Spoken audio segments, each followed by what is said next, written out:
You're fucking right.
Ah, yes, it's Rorik. How's it going?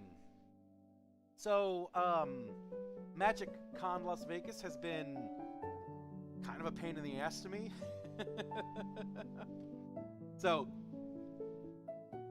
I sent him originally a message on in November, and then they didn't get back to me, so I sent him another one on probably about a week ago or so. And I finally messaged the customer service line, and they said, "Hey, go talk to the exhibitor services line." And I was like, "Okay, yeah, let me do that." Hey, mom, and they had told me that every message that I sent probably went to my spam folder, and I went and checked, and absolutely they're all in my spam folder. So, whoops. So I'm actually filling out the second interest form for MagicCon Las Vegas. So, Rorik, it's possible. It's possible. I plan on getting 2 booths at this show because it's something that I would drive to. So it's very possible that we could get a couple of bros to come out there too for MagicCon.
God damn it. I gotta go and download some pictures that I might have online.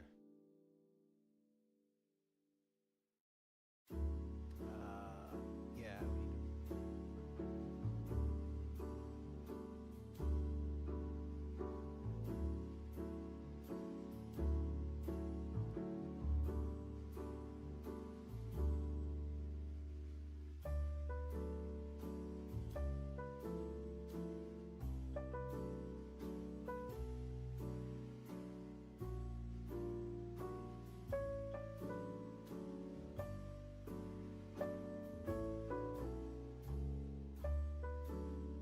God damn it.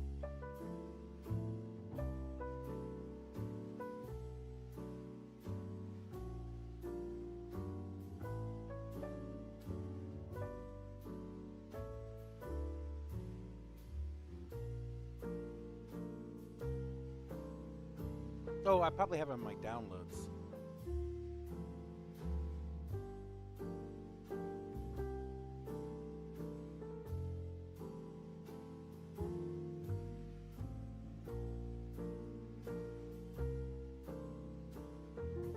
I don't.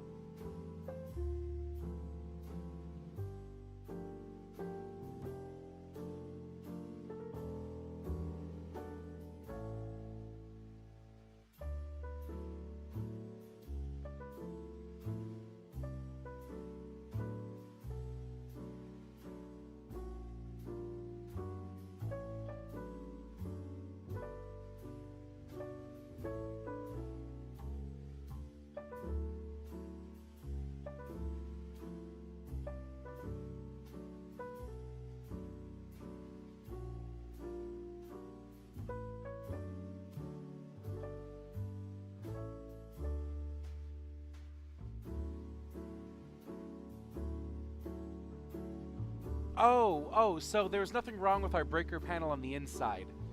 There was apparently a hidden breaker for my unit over near the meter, which I didn't know that we had access to.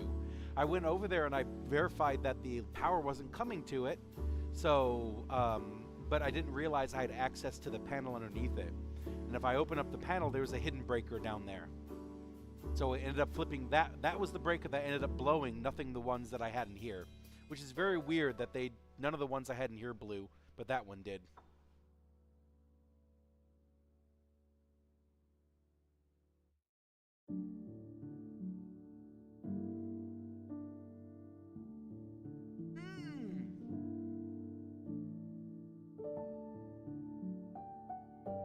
Fuck, this is an expensive show.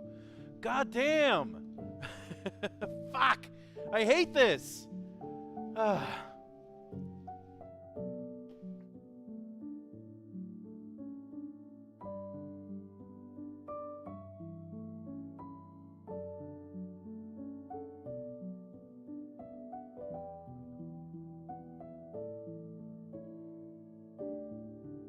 $6,000 for a booth.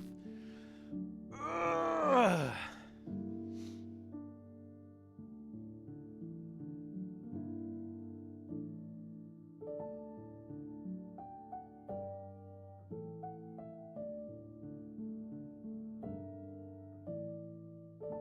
This is definitely going to be, I'll get a single booth and then see if it's worth it. My God.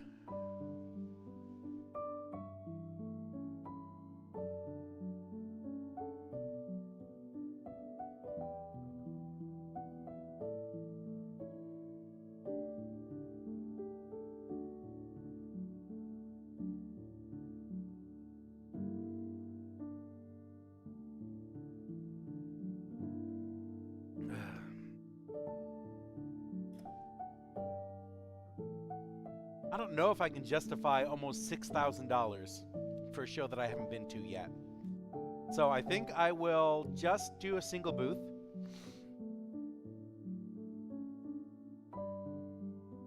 I'll do a, not sure if it'll be worth it unless they get like a 2,000. This is the big magic show. So it is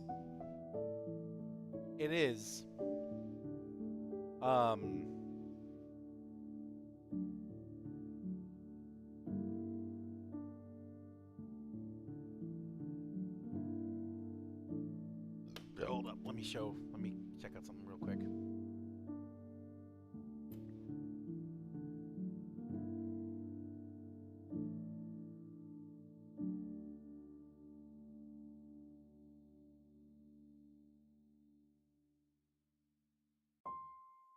Okay. I would be interested in both. Fuck. I have a good amount of magic inventory for it. I am also going to be doing singles with other people's singles.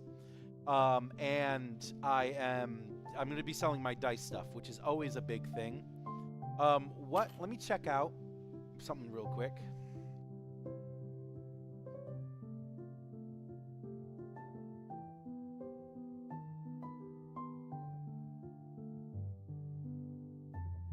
MagicCon 2024 boasted over 15,000 attendees.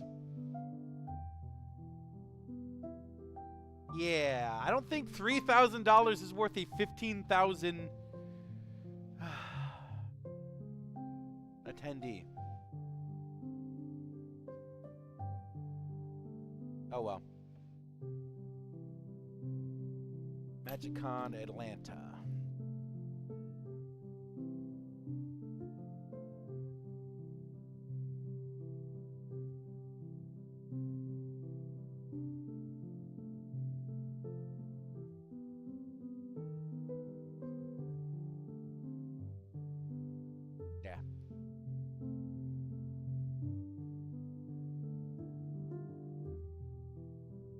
The more you talk about it, the more it will give you negatives. So keep going, because I'm going to start convincing you not to do that show. Yeah. Yeah. Apris, I'm fighting myself on this.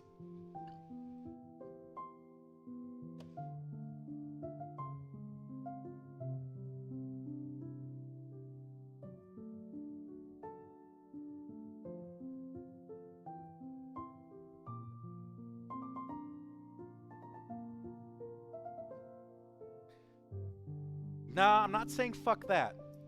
$3,000 for a booth is not something that's unheard of for me. I will try it. And if I will not give this one a second chance.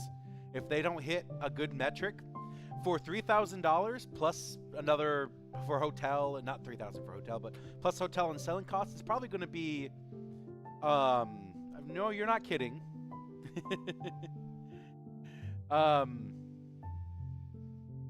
I would have to sell probably $6,000 to almost $7,000 for me to be okay with this show.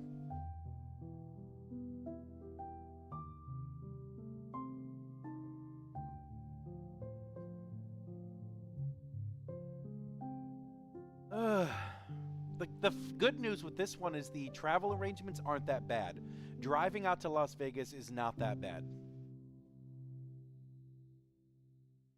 So it should be fine. And hotels usually in Vegas are very, very cheap, considering.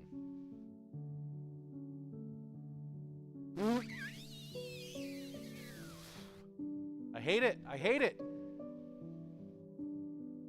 If I sell like $10,000 in goods for this show for some fucked up reason or whatever, I'll go for another a second booth. Submit.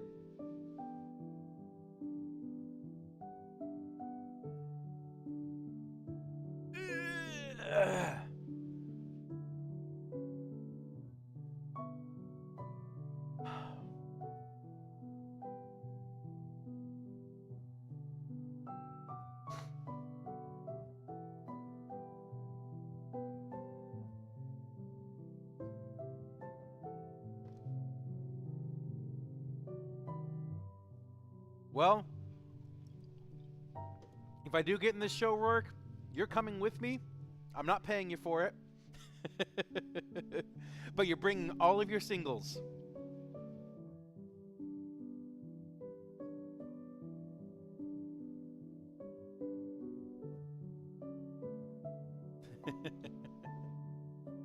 Because I honestly think that's where the money's going to be. People, especially for tournaments, or not tournaments, but shows that are specifically card related, they want those singles. And singles are incredibly popular. price them to TCG, and then we can work out deals for people if they decide they want to do something else. But all right, well that's fucked. Okay.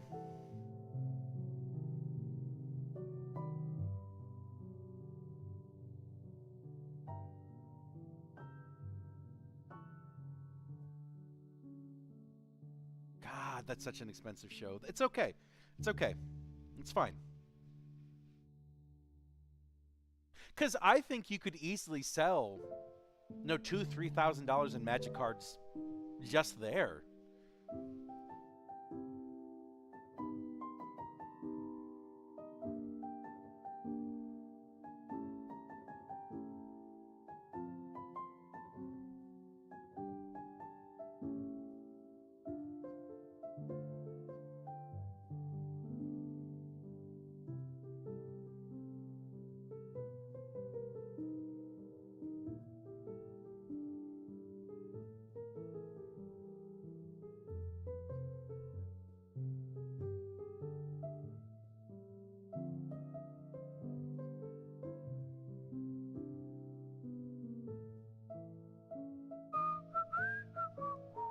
Okay. Caught up on emails. We're all good to go. I have not been spending a lot. This is for convention costs lately, so we really shouldn't be having a lot of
I'm gonna have to go buy some perfect fitted sleeves. Yes, yes.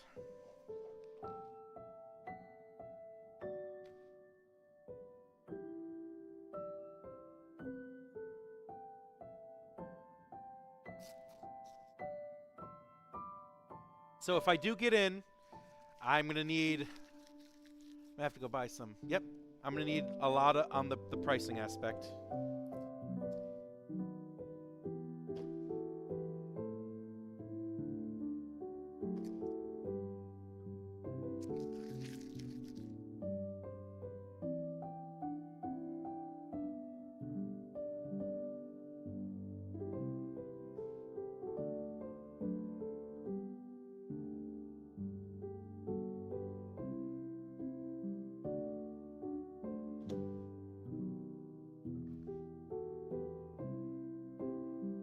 It's exciting because I'm going to a completely different thing, but it's also scary at the same time because this is my first time doing a show basically, well, it's not because I do anime shows all the time, This is my first show where it basically just feels like I don't know shit about anything. And that's kind of rough.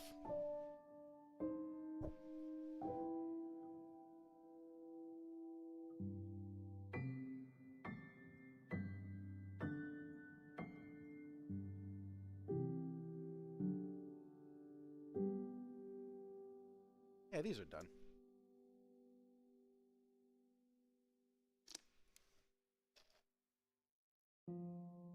The unknown aspect, yeah.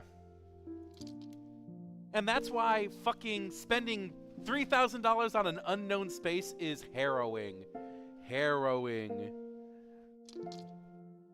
Because, like, what if... Because my biggest thing is I want to sell my stuff, right? Because that's how I make money. What if I end up spending or selling, like, $5,000 in stuff, but, like, $4,000 of it is other people's cards? Well, I didn't make any money. You guys certainly did. But I'm kind of up shit creek. But it is the unknown.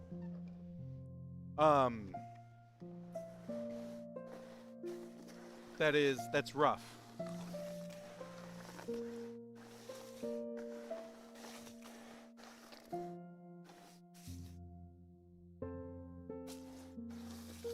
So my best single show that only has one booth is Fanime. And I do so well at Fanime every year, it's ridiculous. Last year's Fanime, I think I sold just a hair less than $16,000 in a single inline booth. If I were to do the same for this show, then you fucking know that I'm buying a second booth and that I'm going to be doing even more.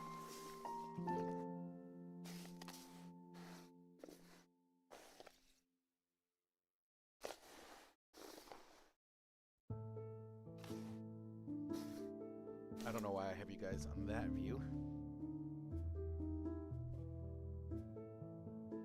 There you go. I need to turn my camera just a little bit more.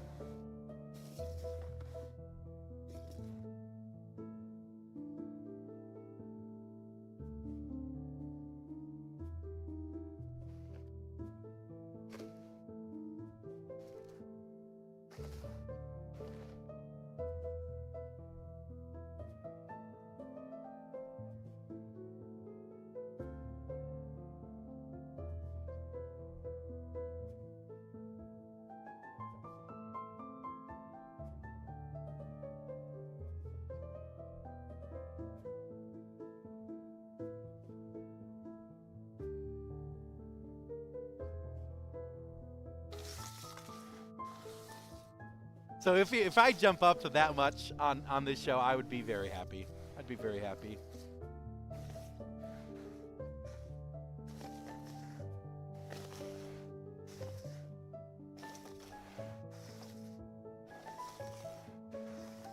But I don't have that kind of thought process with new shows because for the most part, they have not been like that. I'll be right back.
Now, that aspect is something that I do consider a lot. It's Vegas. People going to spend money anyways. That's why I love going to LA events, because people go to those events to spend money.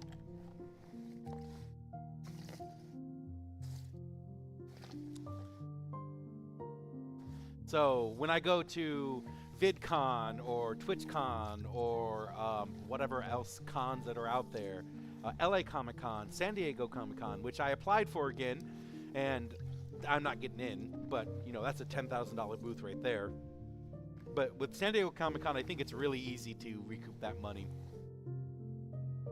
Anyways, and I'll just sleep in my car for San Diego Comic Con. I don't even give a shit. I'll go buy a parking spot for like 5-6 days, and I'll just go there and sleep in it. I don't even care. I'm not buying a hotel for San Diego Comic Con. Fuck that. It's like $400 a night. They can suck my ass for that price. But yes, people come to all these events, these big events, especially a show like MagicCon, where these are the large events. People go there specifically to spend money, get packs, get singles, you know, max out their decks, get things graded, you know, play games and stuff like that. So I'm very excited about that.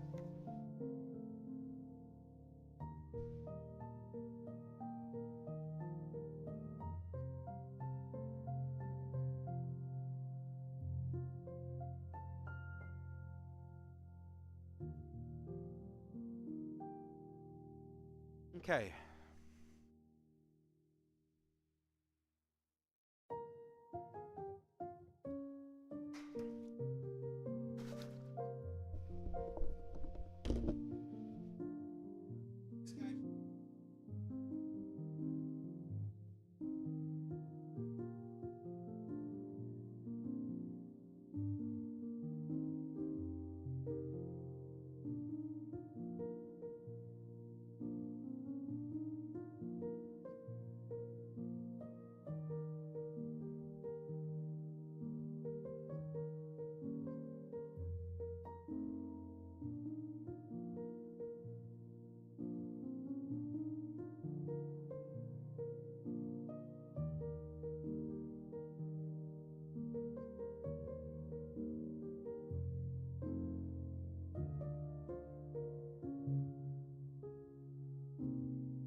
All right, I'm gonna go grab the other.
So now I need...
No, I do not.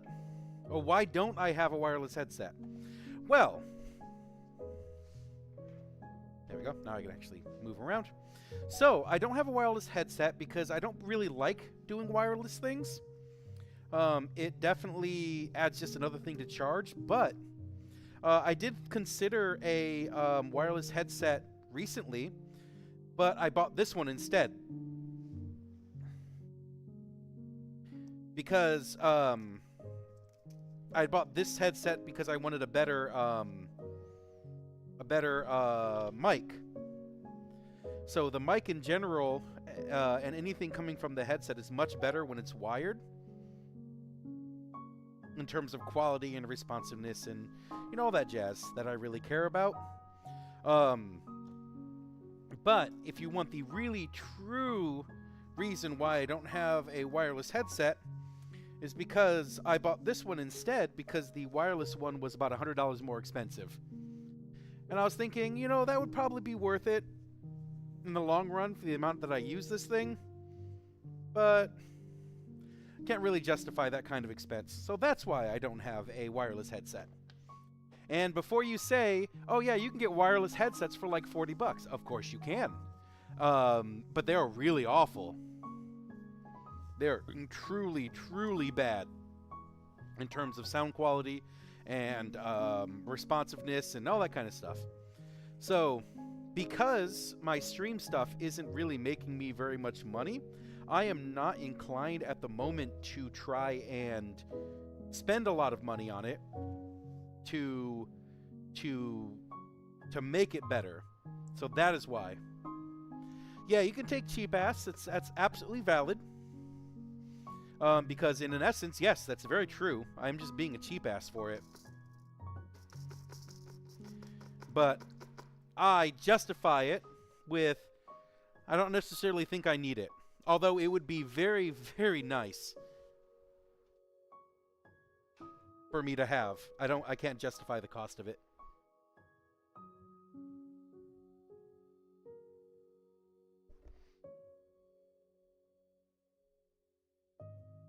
Yeah. So this guy here, the one that I'm wearing right now, has a very nice sound quality to it and a very nice audio quality to it. Yeah, we're good. So I'm not skimping out on that. It's just I wish I kind of would have bought the wireless ones because I really hate having the wire hanging around. And I didn't really notice it until, you know, I'd bought it and started using it for a while. It's like, wow, I really fucking hate this wire. So I kind of wish I would have spent the extra on it just to be a little bit better. But I only do what I can do. Wow, I have a million messages for some reason.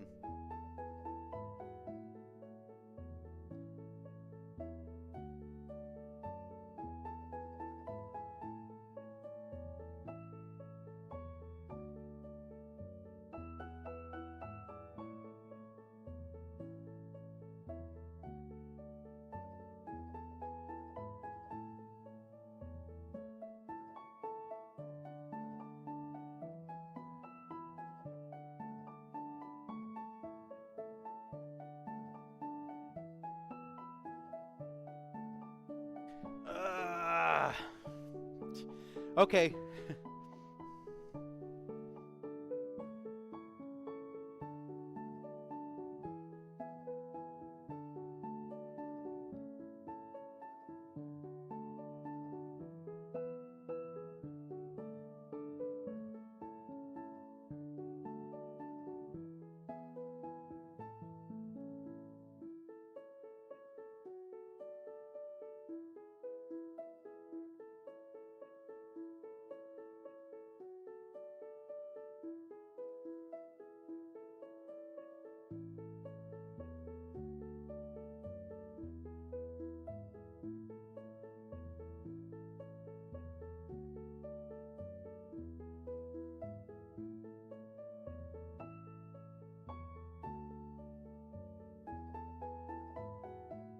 I told the guys that I applied for it, and then I get like 16 messages like, "Oh, you got in, you got in, you got in." No, guys, one step back, one step back.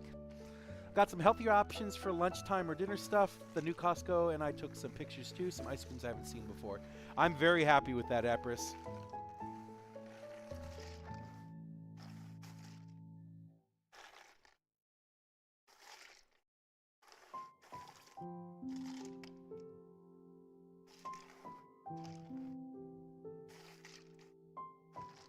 Okay.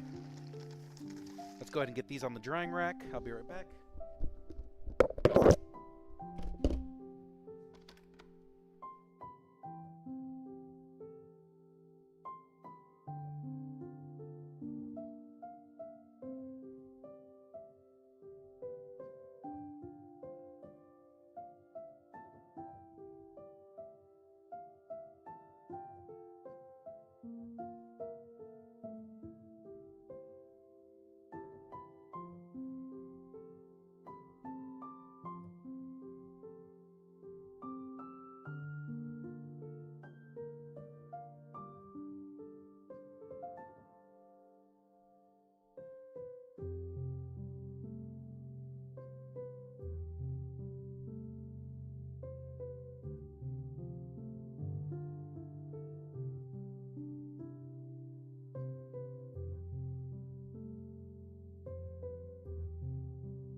Ugh.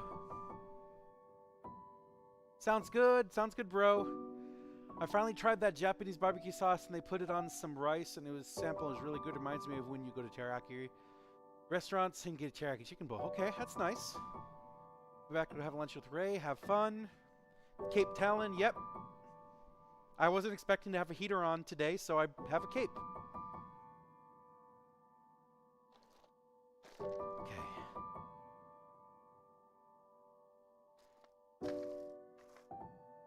Let's put everything in here that isn't... or that's steel core. Let's try steel core first.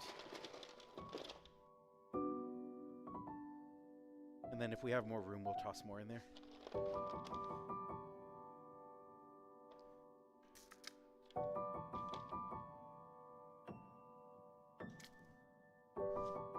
Ugh. I'm also getting my cape pretty dirty too, which sucks because this is my blanket.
I'll put those in there too. I'm not worried about it.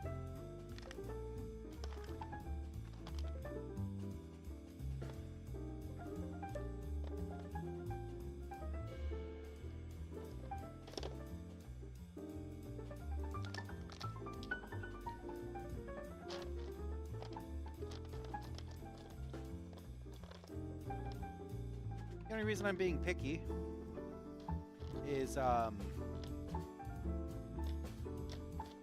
because I haven't sanded all the other colors in here yet.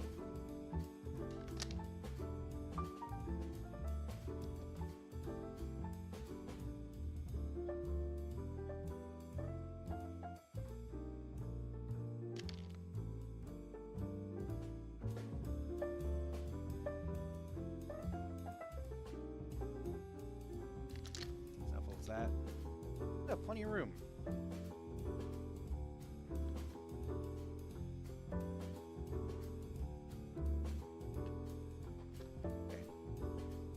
These guys back in here then.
I am a big fan of this new rock tumbler. I can polish so much dice now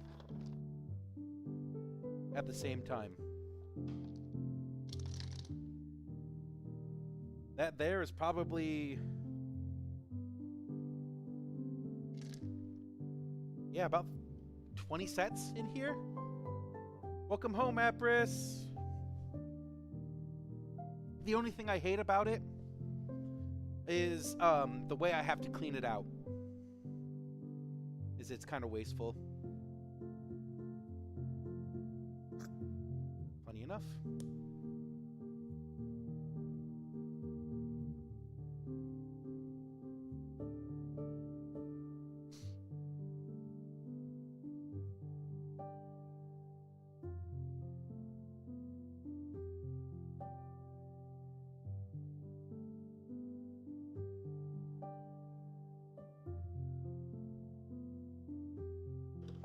This is good to go.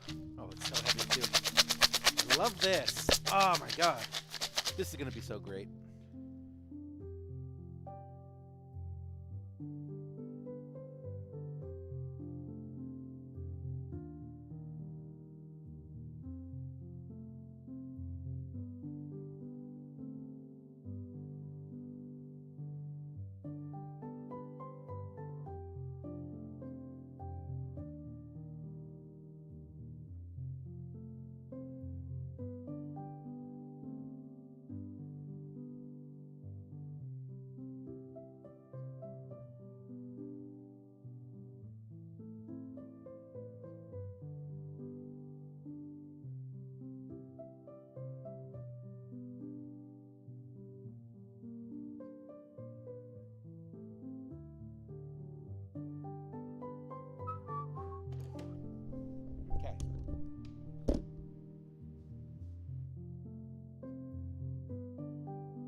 So,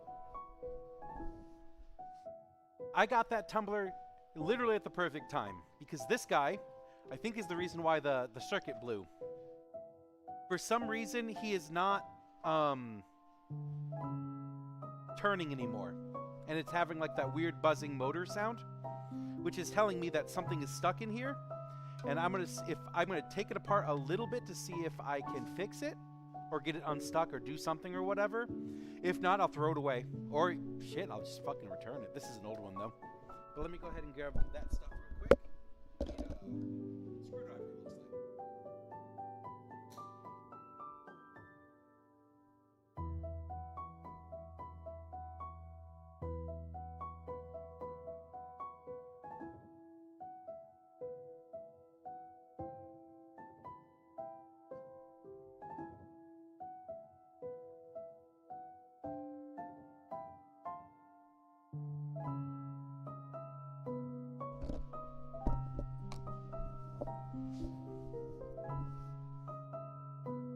Okay.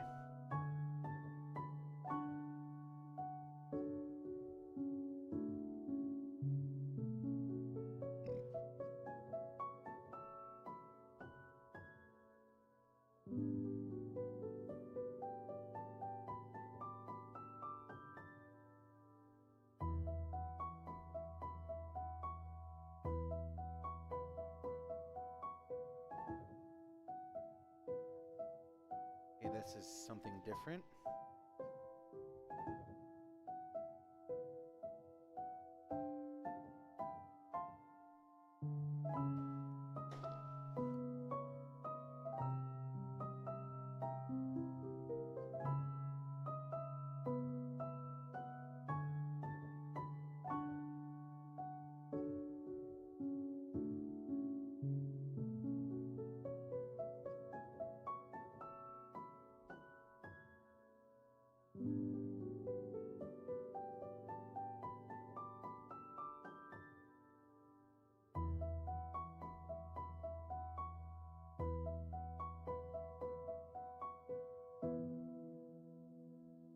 Oh, I talked to, or I sent a message to Ruben, and he said that he had called and left a message with us last week, which I assume he probably called you because I didn't get any messages for anything last week. But he said that he's going to get back into our file and see what's up and then give me a call.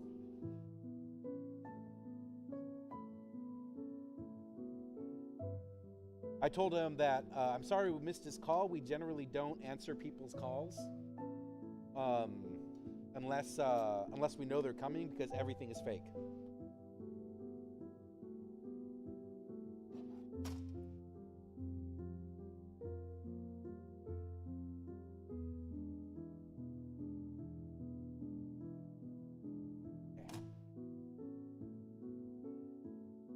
I'm going to steal power from the fan really quick.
Yeah, that's what I told him too.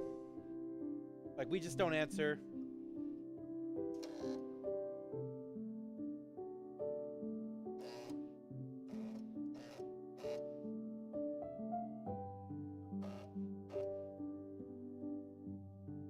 Because we always think everything's spam.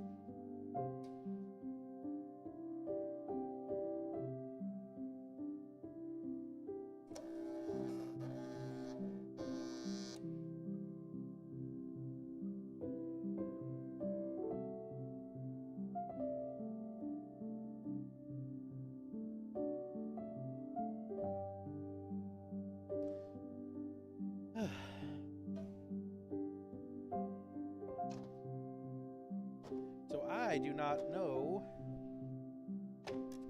Damn it, fucking drop my fucking phone. So like I said, now that I know he's calling,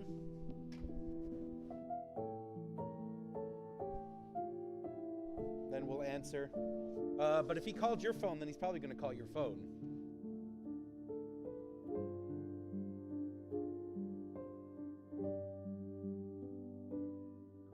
I basically said the same thing.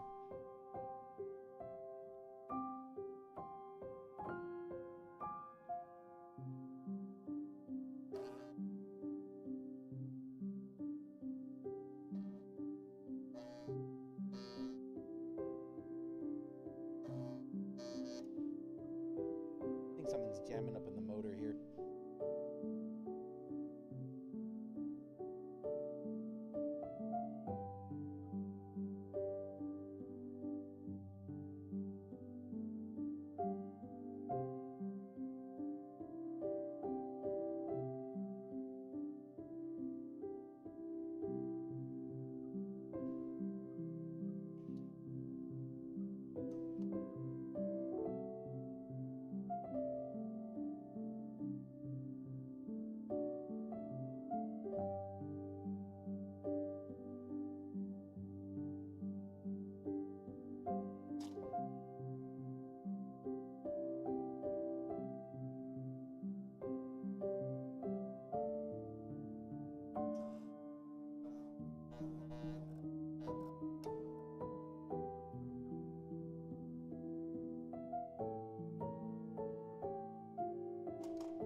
Called me right after the holiday, and he was having like technical issues, but was like reassuring me that he was looking over the file now, so I feel bad. Okay.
I don't think I'm gonna be able to fix this. Sometimes it's truly your wife sabotaging you all along. Yes, it's very possible. Shit. I think this motor is fried. So there's nothing I can do about it. But that's okay, Apris. I forgive you.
Well, there's that. Unfortunately, we won't be able to fix that, so I'm just tossing it. It's old anyways. If I really need it, I will, I'll buy another one, but I feel that the machine I just bought is more than enough to cover it all. It just turned up being serendipitous like that. Okay. So let's go to desktop. We did all that today. Don't care. Magicon.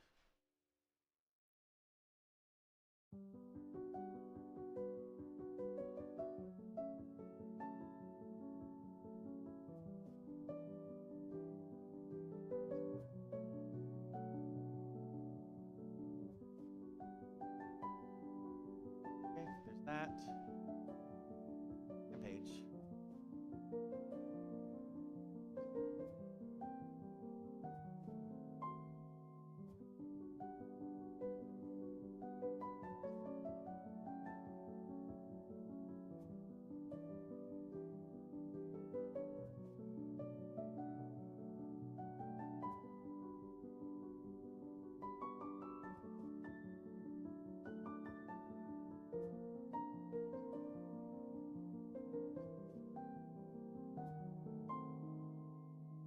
Oh yeah, probably should go to that.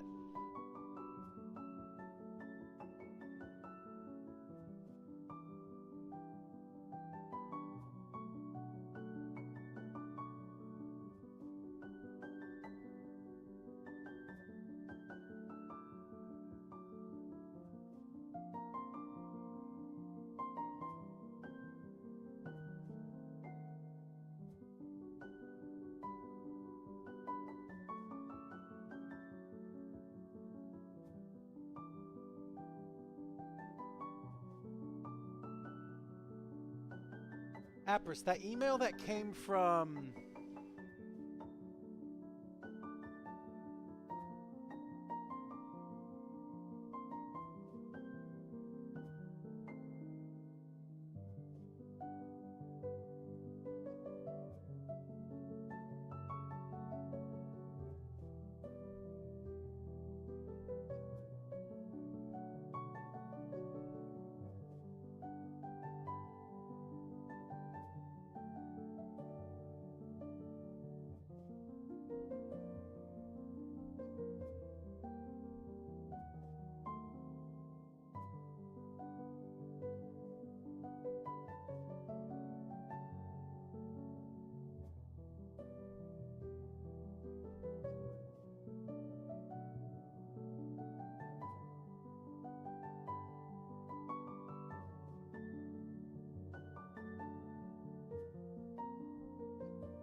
I don't see where I need to confirm the charity.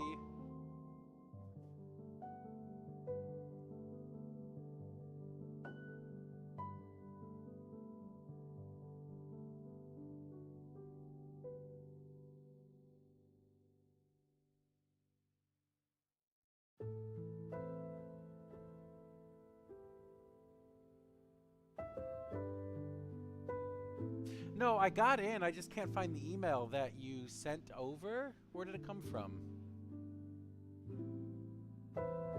Torheim@gmail.com. Yes, yes.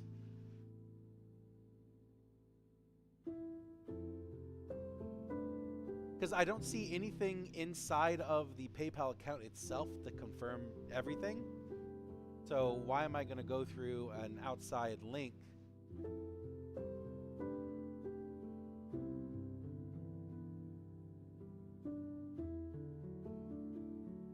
I did this already. I thought I did.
So it makes me feel a little bit better because when I clicked on it, I was already logged in. So it's not making me log into that account. So.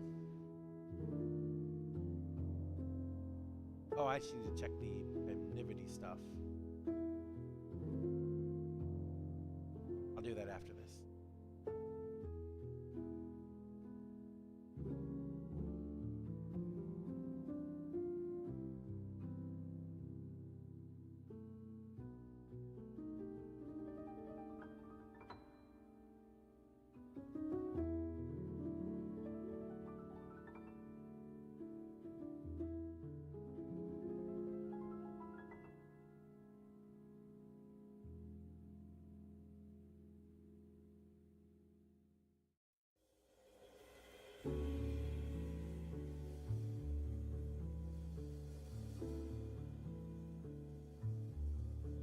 I knew they were going to do something like this too, so I'm not worried about it.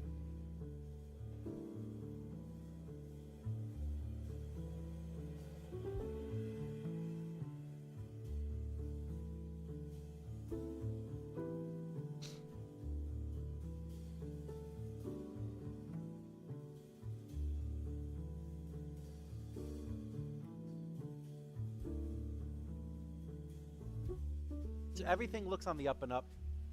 Thank you, Appers, for sending me that email.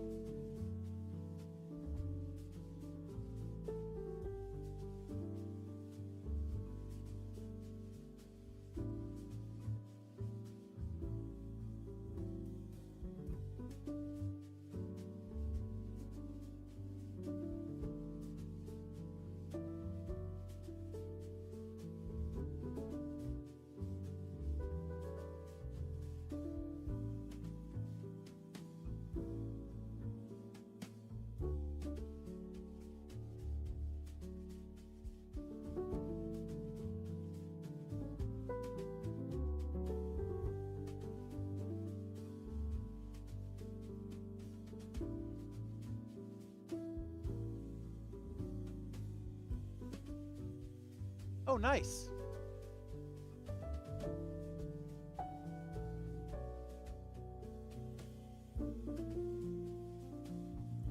Send, what's his face? Message.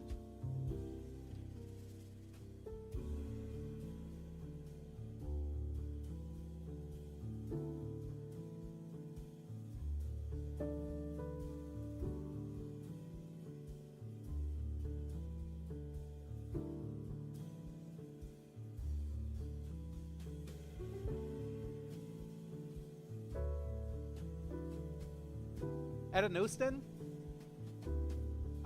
currently has almost 9 months of $100 tier benefactor. Crazy. So let's open up the benefactor.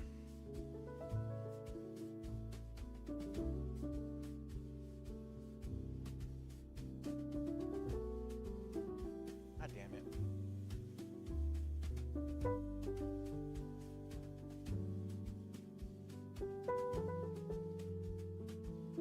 So let's go to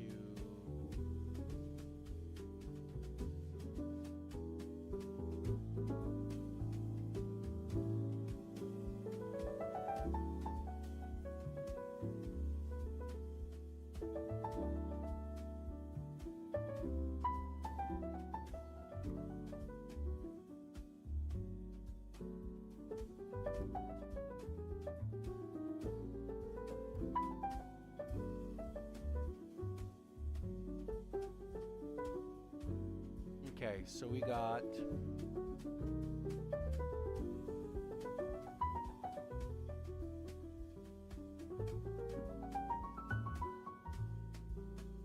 funny. Okay, so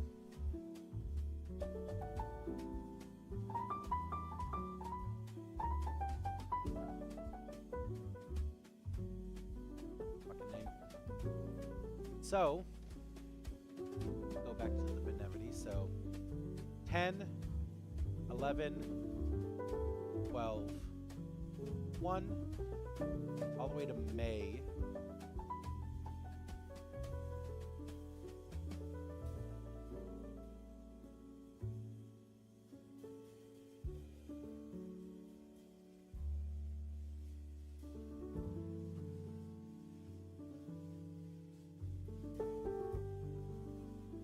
let's add all that together and see how much they actually done. So 30 plus 14 is 45 plus 25 is 70. So we'll hold off on that. We'll just count the hundreds.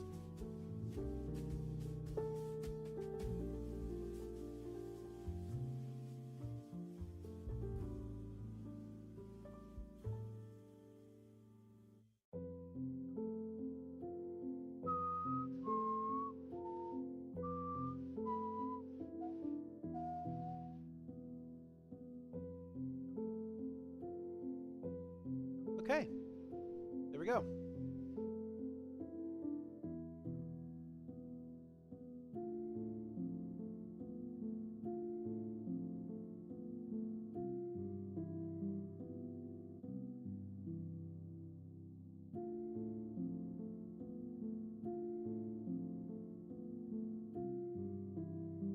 Okay.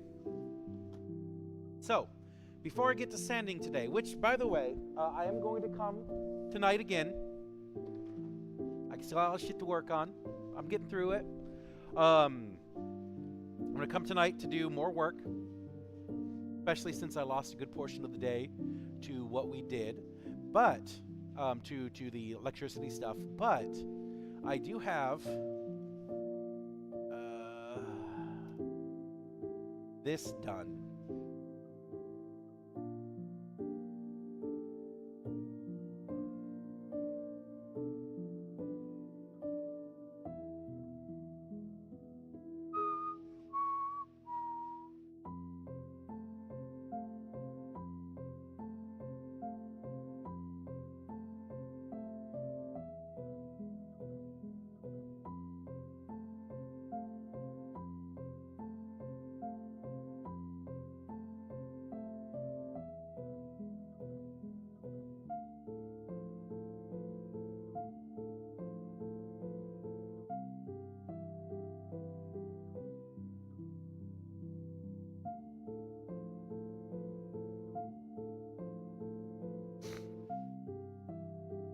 Okay. So then let's duplicate this. This is going to be SA. Oh. SA sum 26. Then we are going to delete all of this stuff.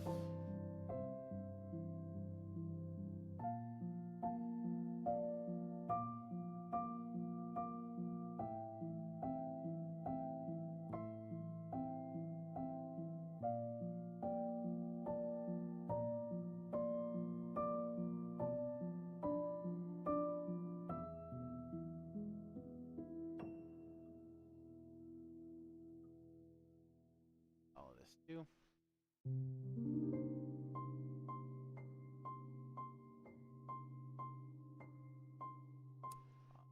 That too. We'll figure that one out. Okay, so Sac Anime Summer is going to be ready.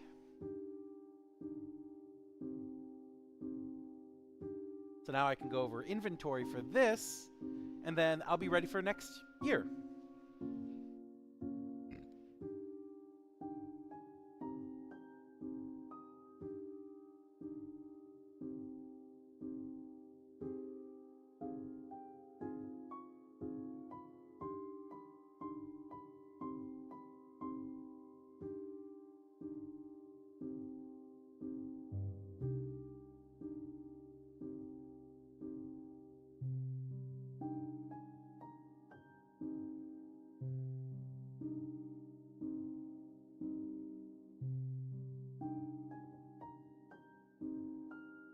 Okay.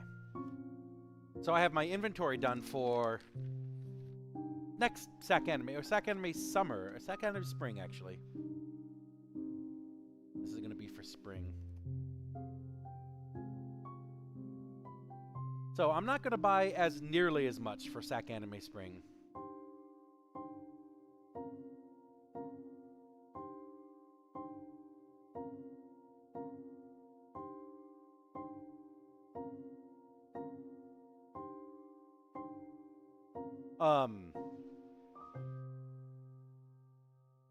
was I going to say?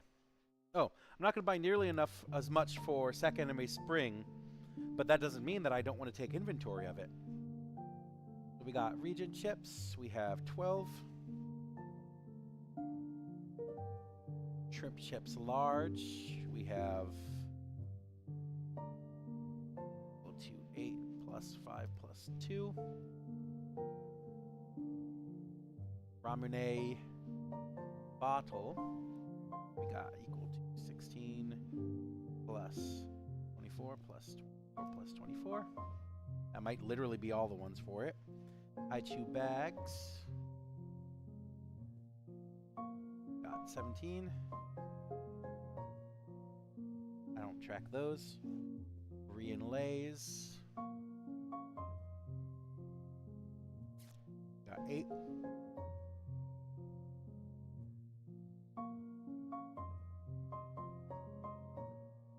Monsters. 24 plus 24. 4 plus 12. Damn it. Equal. Ogu Smalls. 2. 18 plus 17. Plus 24 plus. Got a lot of Mogu Smalls. C4.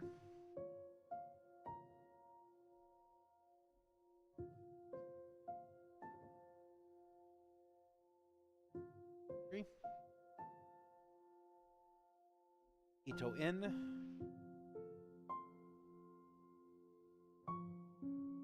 4. Yellow Panda large.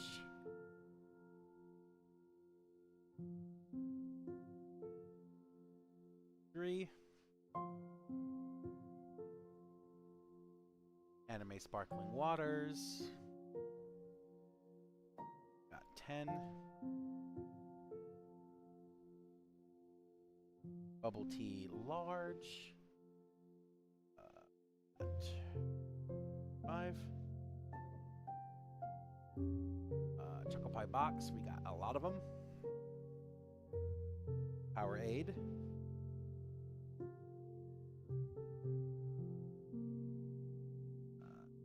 2, 4 plus 11 plus 9. Alpico, we have 19.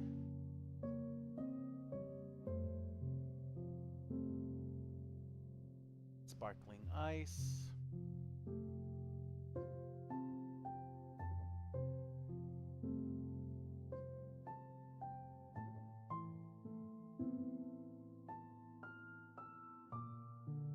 There you are.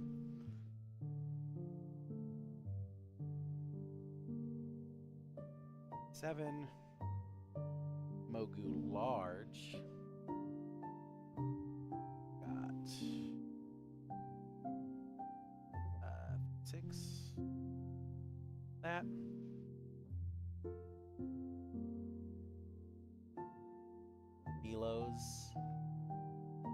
Milos, we got 15. Gatorade, we have 8.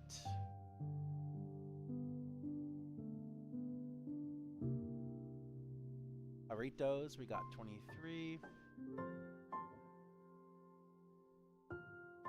And Ramune glass bottles.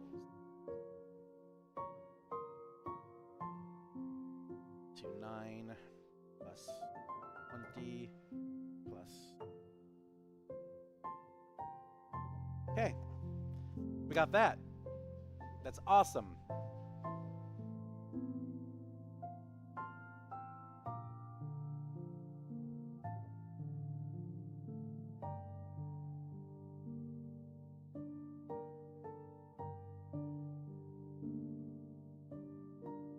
No, wait.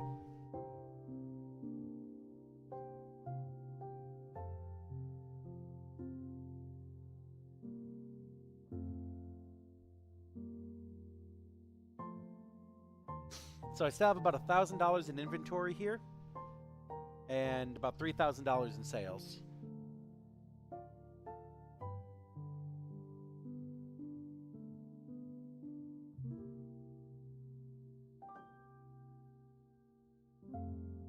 So there's that. We're going to go here.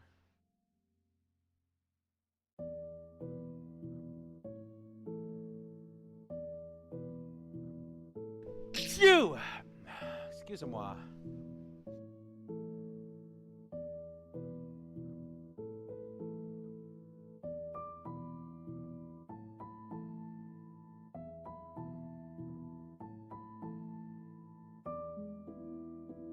Okay. I need to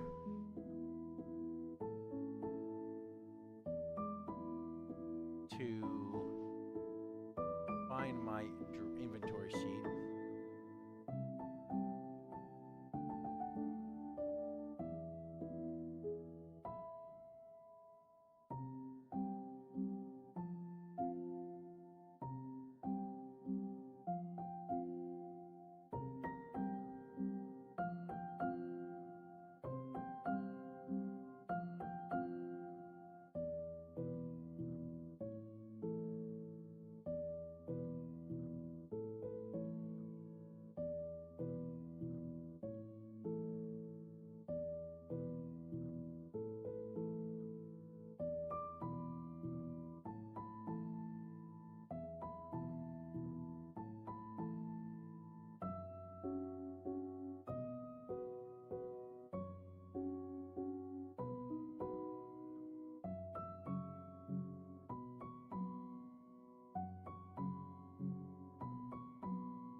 Okay.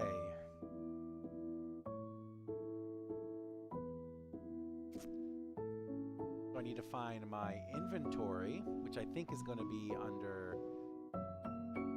that one.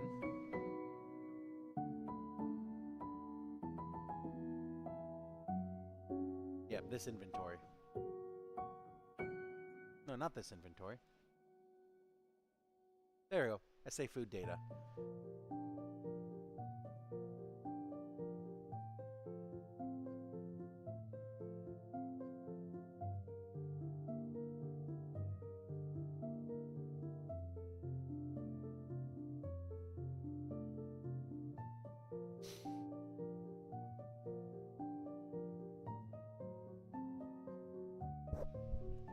Okay. Let's pull that food data.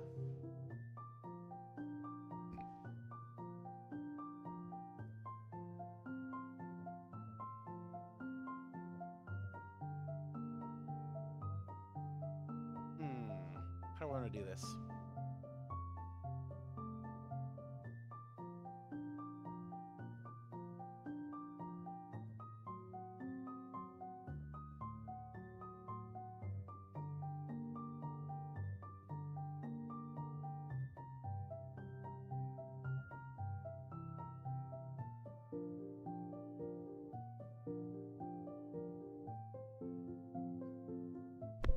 Get the fuck out of here, mosquito.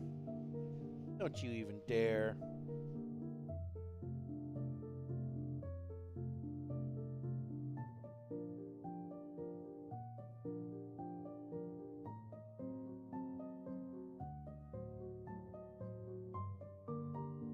Yeah, I'll just pull the food data. I don't care. It's cool. We're going to go to Square.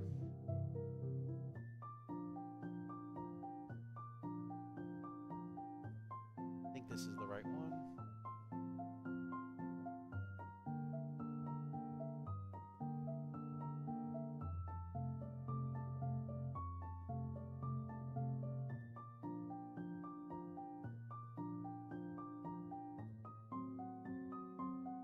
Like, this isn't the right one. Yeah, this is not the right one. So we're going to switch out. I wish I could nickname these.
Same.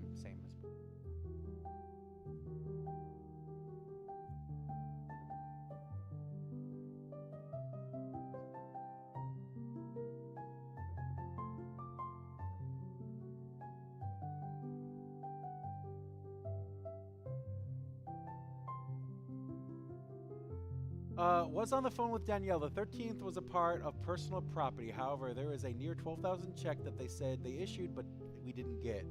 So all Carly has to do is check her files to see whether it was cashed, then send us a replacement. So I think that's about as close as you're going to get.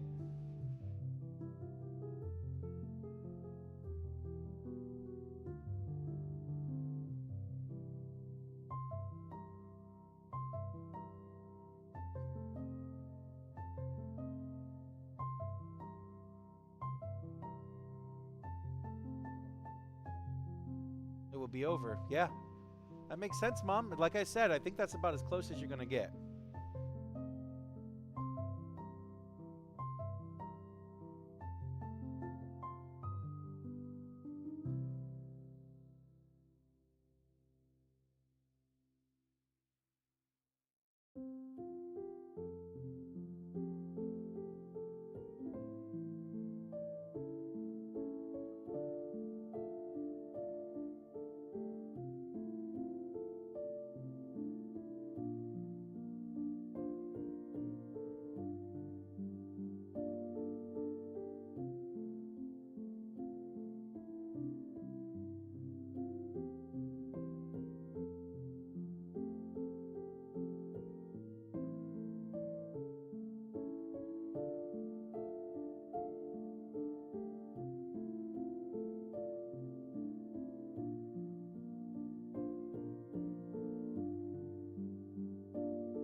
There we go.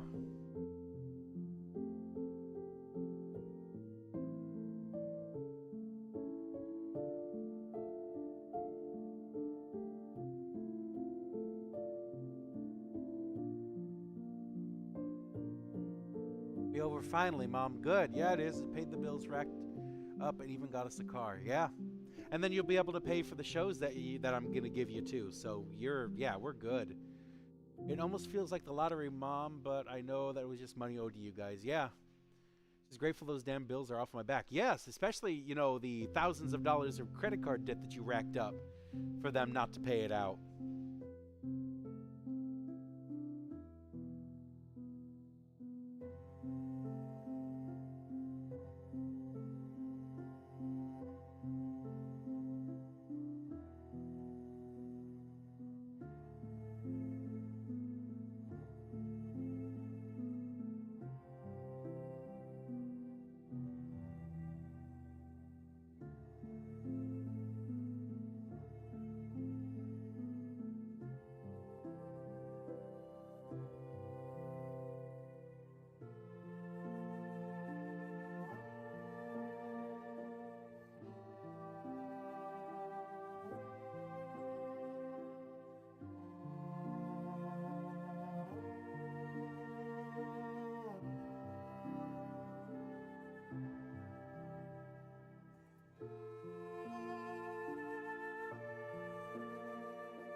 It was damn $40K in the fucking interest on that. Yeah, Mom.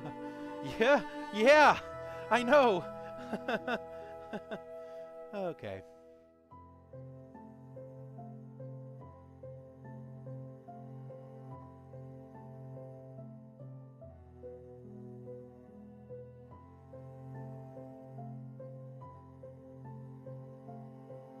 Do I have a custom F?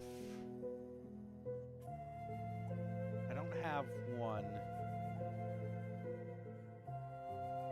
above this. Yes, it's right there. It's about $1,000 in custom amount.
How many anime sparkling waters did I have?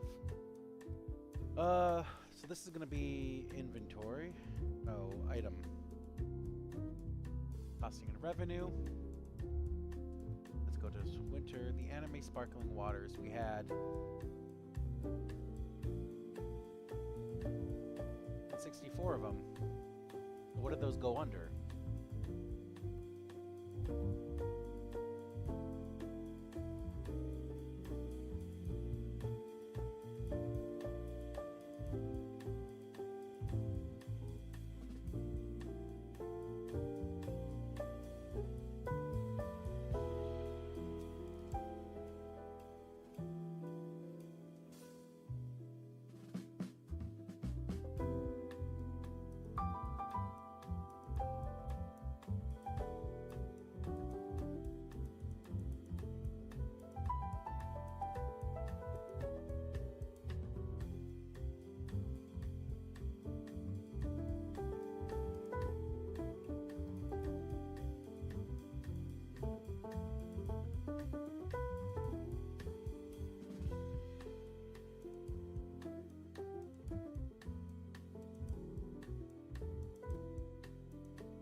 What? No, on this one, you fucking...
chai tea that I have?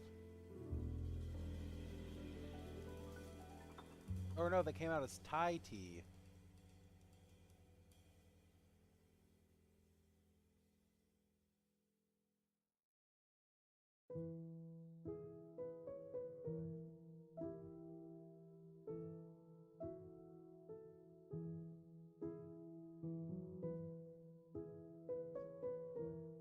I fucking changed this because I'm an idiot.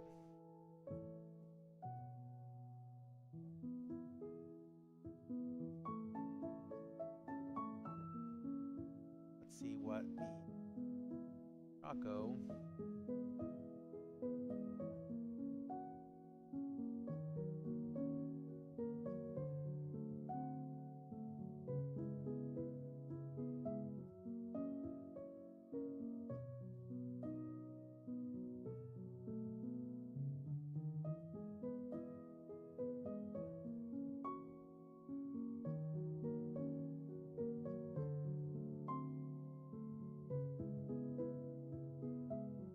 Okay. Bread cakes I know I don't have. Choco pies I bet I didn't sell a box of that. Next is Oreo sandwiches. Let's check out the Oreo.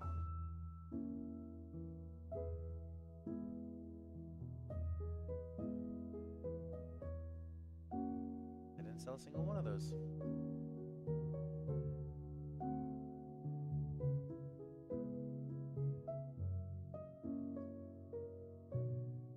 Oh well.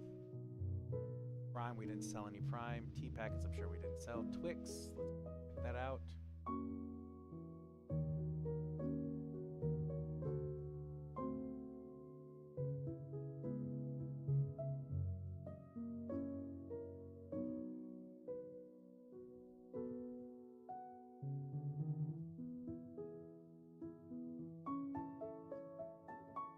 Sold 3 coffees.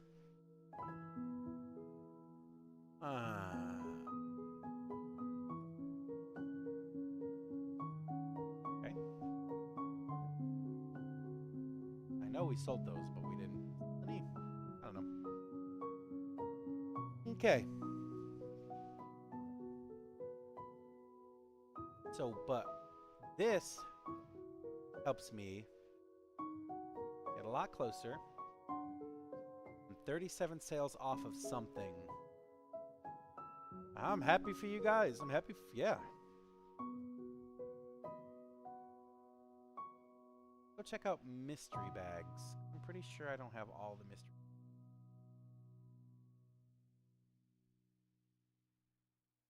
5, 20, 10s, 15s. Yep, I don't. Oh, I do. Yeah. We didn't sell any of the 50s. Okay. A lot of custom amount. It's reduced from last time, though. Custom amount. No, it's about the same. It's reduced, but that's about the same.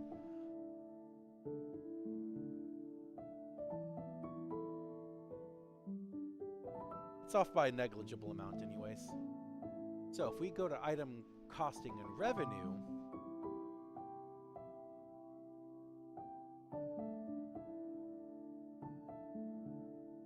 go here.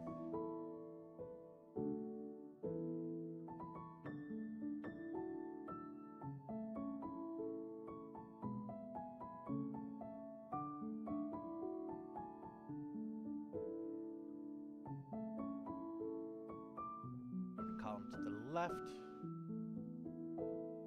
Sold. Going to be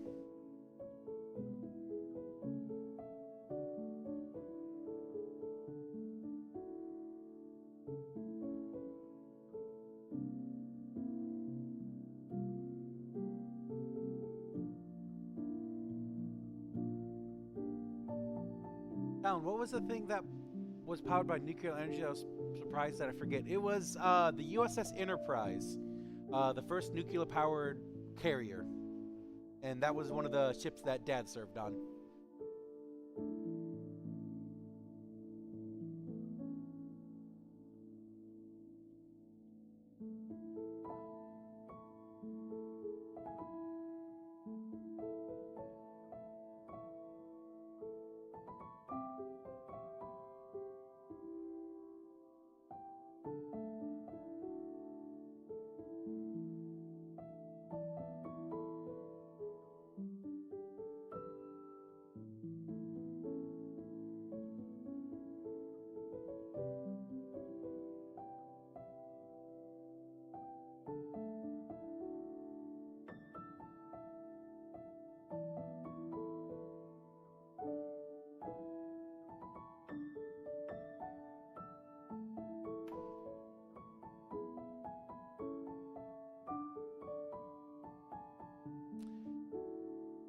let's redo this.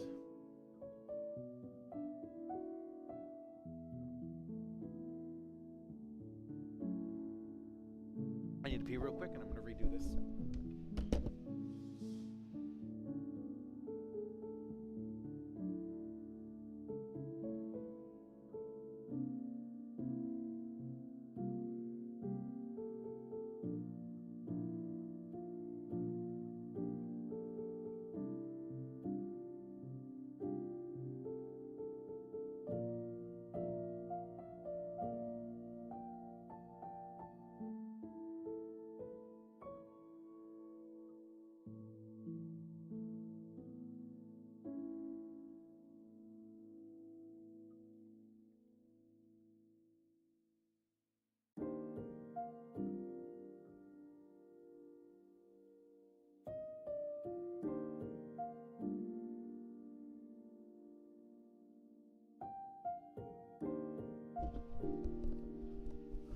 It's not some subs. I think most of our submarines are nuclear powered as well.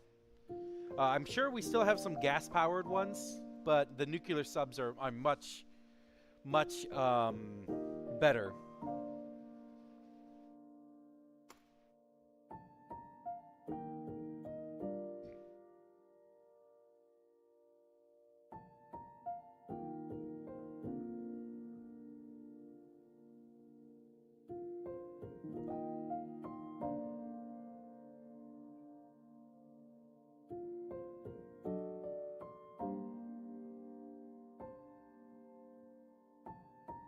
We have some nuclear powered planes too, but it doesn't make nearly as much sense as something like a carrier or a ship or a submarine.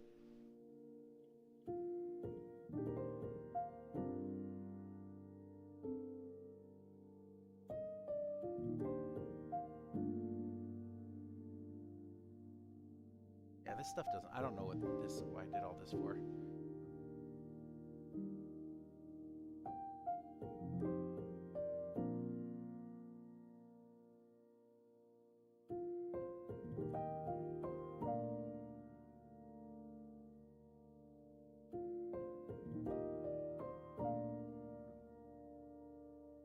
No, we got a lot of nuclear power here.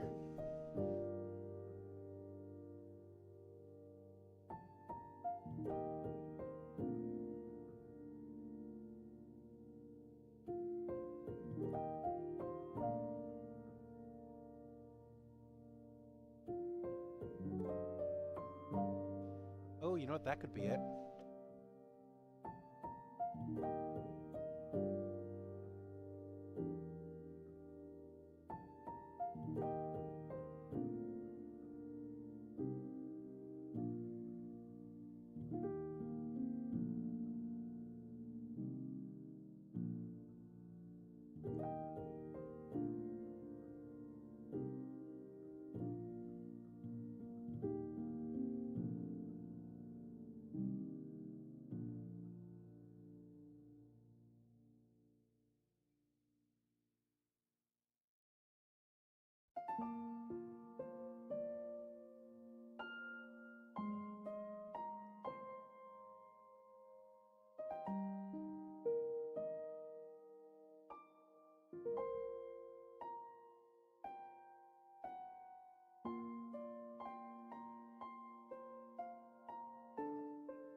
that would mean this one right here has about $1,000 and stuff, or about $3,000 and stuff. So if we take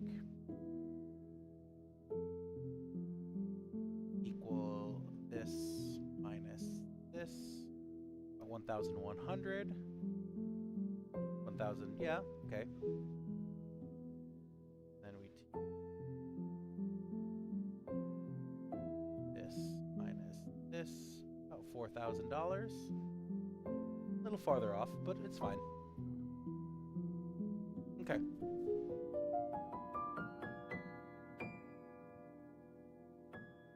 So I'd actually like to do this. Don't know what I just did.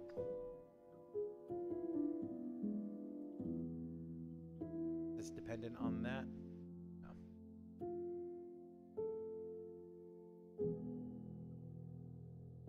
Duplicate this again. SA 26. Okay, all of this stuff gets zeroed out. All of this X B.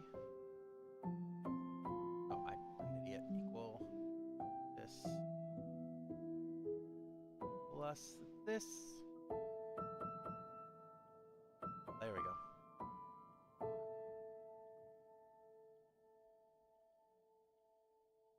Cool.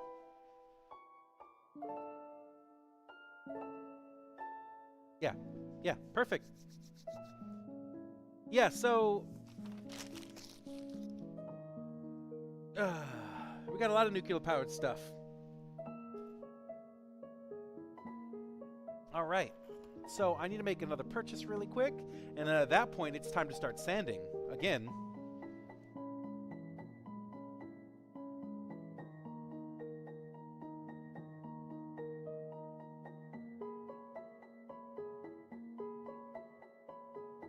We're done.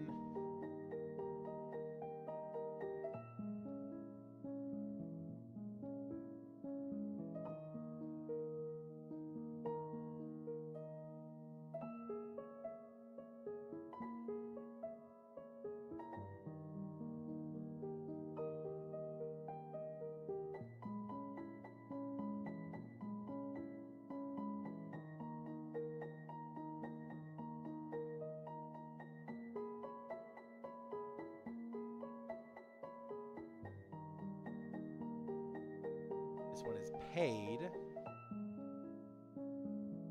so I'm not due anything. Oops, didn't mean to do that. Undo.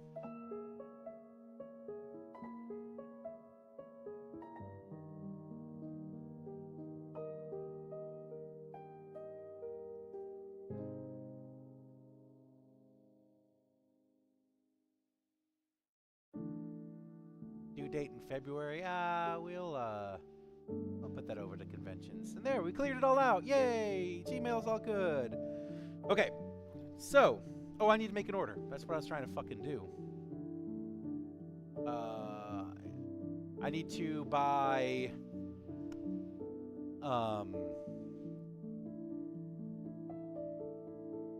resin, and I need to buy mold material.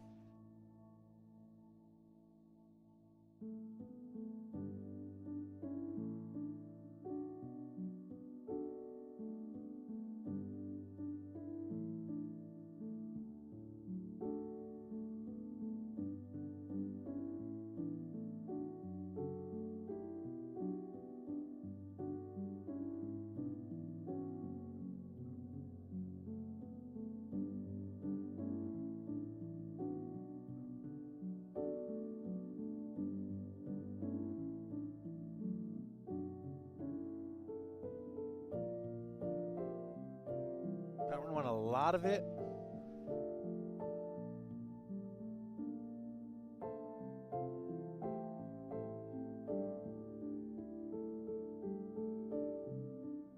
We're just gonna add, and then let's do some clear cast.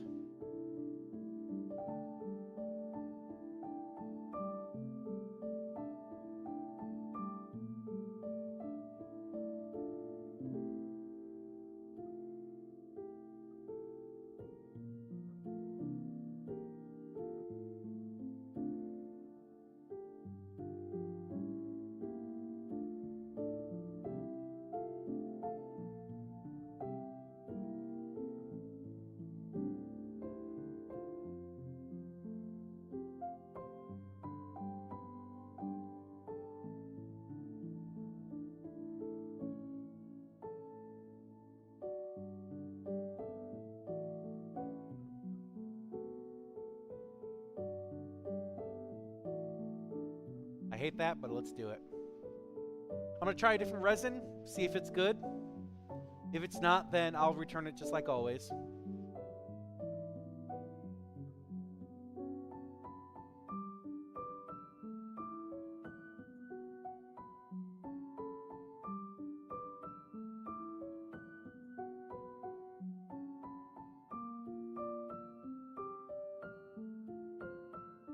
$96.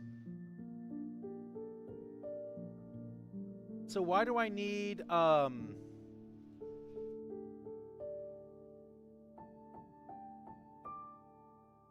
do I need mold material? First of all, I'm thinking about redoing my masters. They're not my masters, but my molds, because some of them are shitty. But also, I got this guy.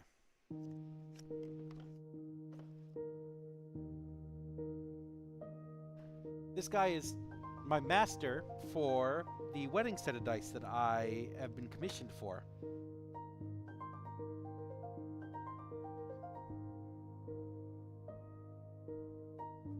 And I'm going to see if this works. And if this doesn't,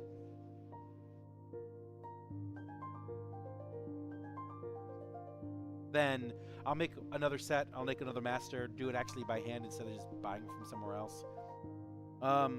Anyways, so I have to make masters out of these, or molds out of these guys, out of this guy, see if it works out. If it does, then we're all good to go. If not, then blah, blah, blah, who cares? But I need new resin because I'm out of resin to make dice with. And I need to make lots and lots of dice because I have that paint party, which I should probably make the event for at some point.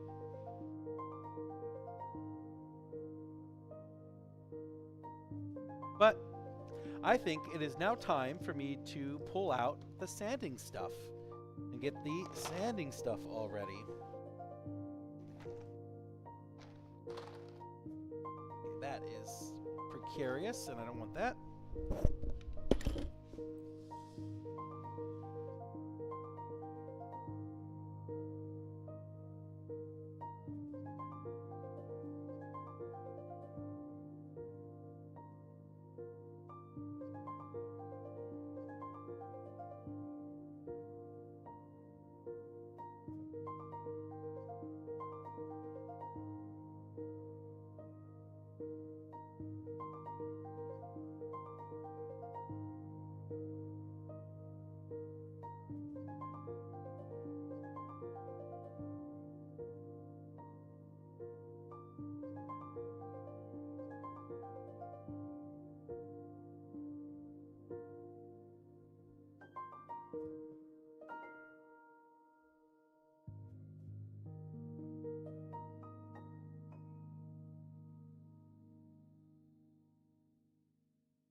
This isn't Wizard Talon, this is Hobbit Talon. This is exactly what a cloak would be back in the day. Literally just a blanket with a hood that you clasp around your neck.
Alright, let's get this started.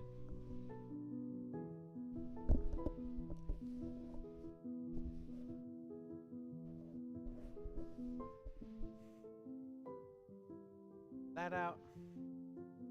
Leave that up. Leave that up. Turn that up. Turn that up in a minute. Okay.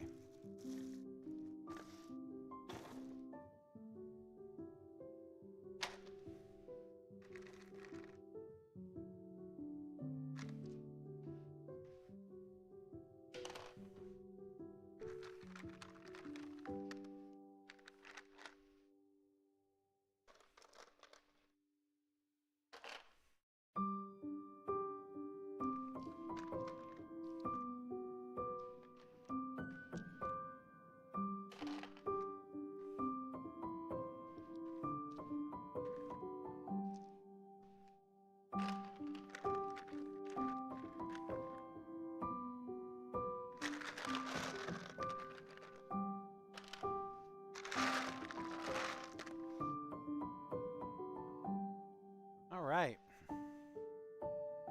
Turn this on. Turn this on. Turn that up. Alright guys, we're on it now.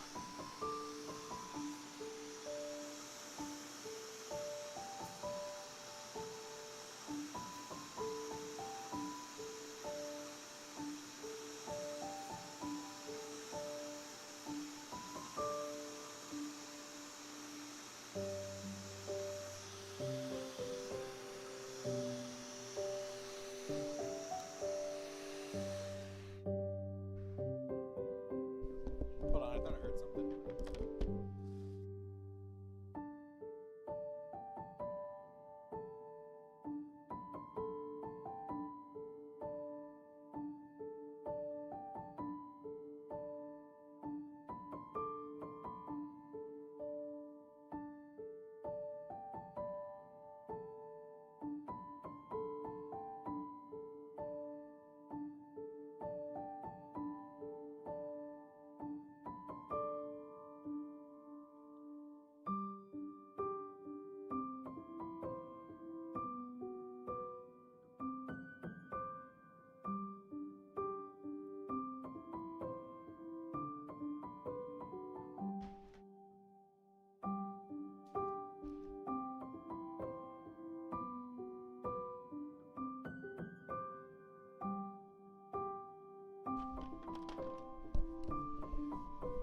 My mistake.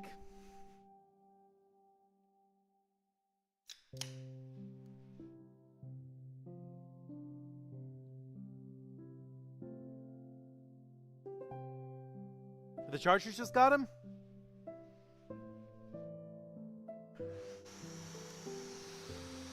Hopefully that means some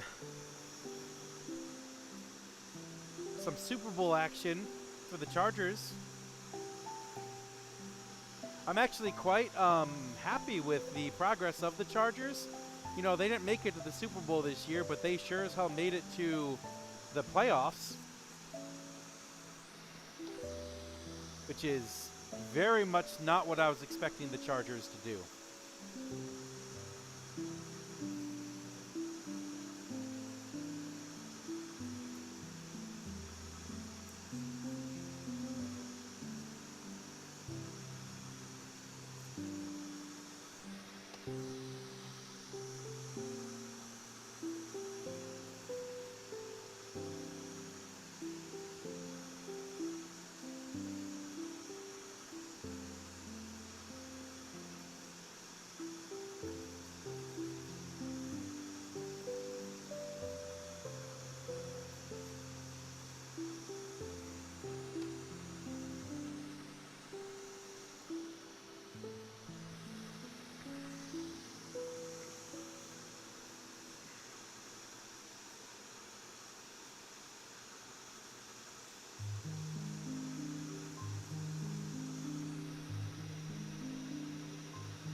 I'm glad to hear it. Really.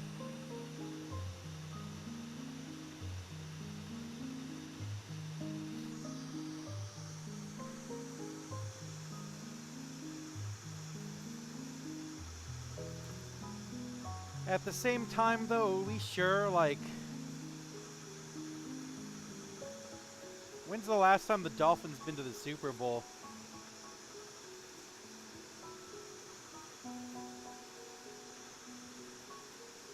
Is it really worth the effort?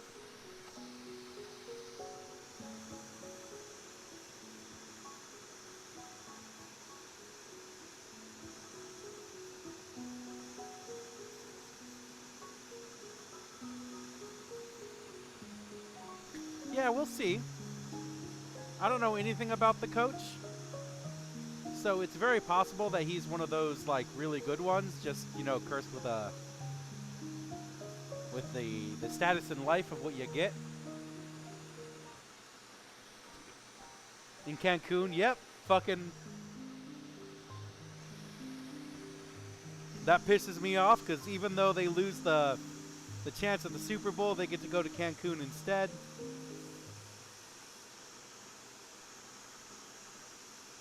Well, pisses me off is a very soft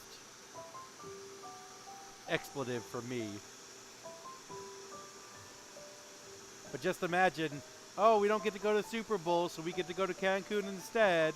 We don't get to play in Santa Clara, we get to play in Cancun.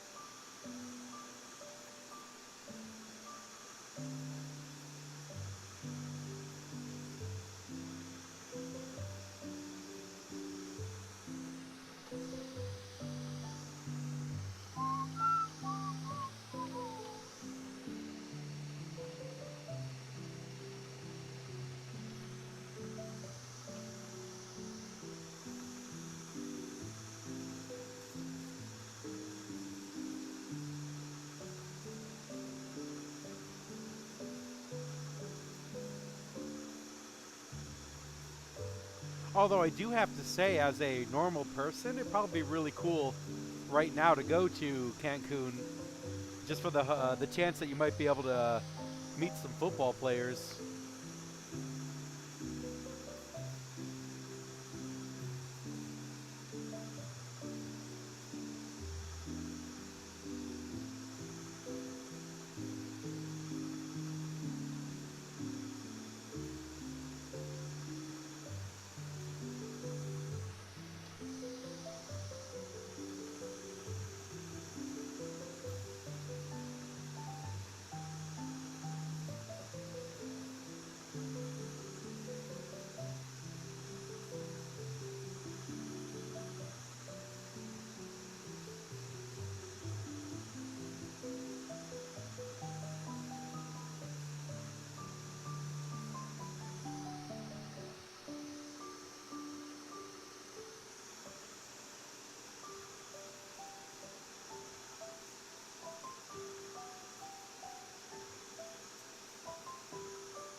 No, it's still good.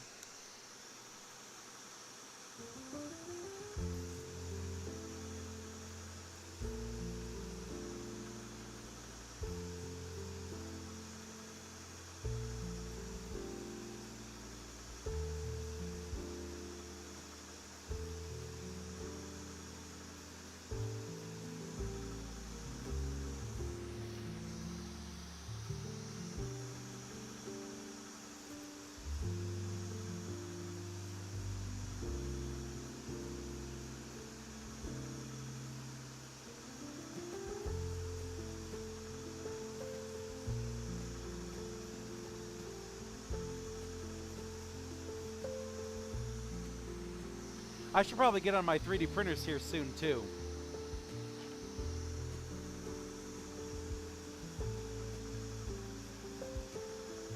Oh, well, you know what? I got the chance. Might as well talk about it. So we just had the championship games last weekend for the NFC AFC for NFL football. So I might as well talk about it for a minute. I am so pissed off. And by pissed off, I mean as much as you can be about football, which for me is not a lot. That we got the most boring version of the Super Bowl that we could have got this time around.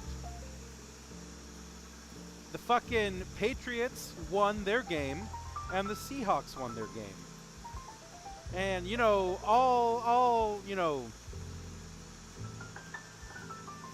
everything's good. Because it's not like I really truly care about, like, my teams. But, goddamn, could we have had a better Super Bowl. So we're going to have a Seahawks-Patriots Super Bowl, and they're going to play in Santa Clara, which is fucking Niners territory, which is just hilarious. But I am mad that the Rams lost, and they lost, in my opinion, because they were being too risky. They missed 2 touchdowns because they were trying to do actual plays during their 4th downs and ended up missing field goal attempts, points on, which may or may not have won them the game, but at least it would have put them, you know, higher up than what they were when they decided they wanted to be risky. And I think they wanted to be risky because there was another play that they did that rewarded them for being like that, where they did a normal play on a 4th down and they got it through. And they're like, fine, well, let's do that. You missed 2 fucking field goal attempts because I tried to be risky and you lost the Super Bowl, lost the championship for it.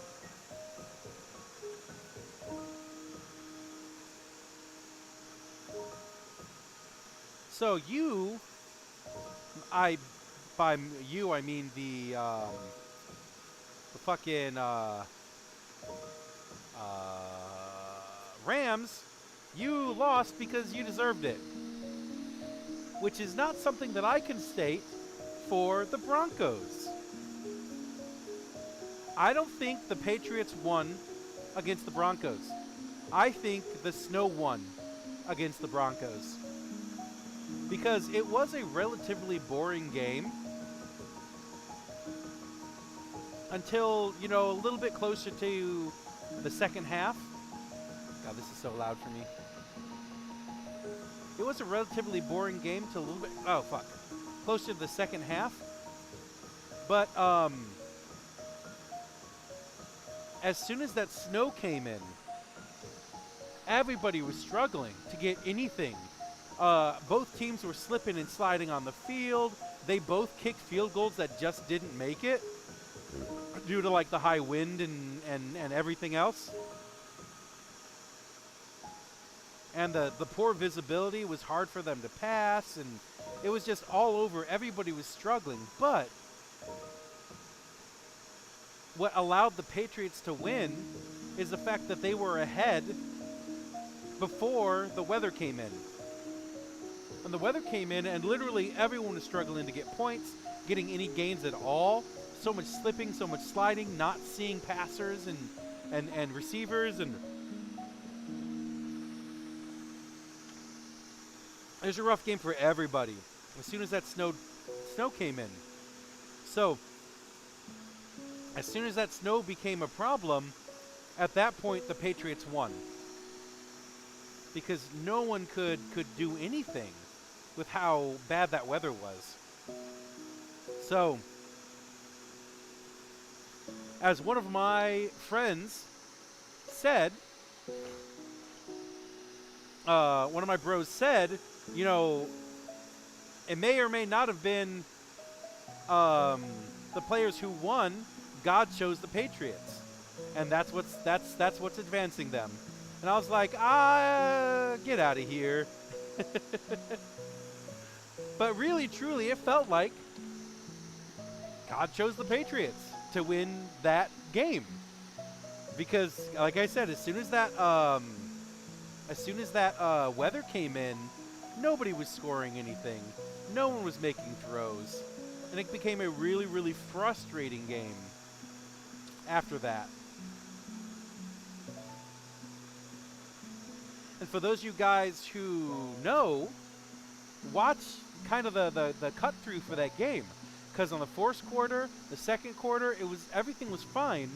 The third quarter hits, it started snowing a little bit, and it just progressively got worse and worse till like not even the fourth quarter, but like the second half of the third quarter, like we had almost blizzard conditions.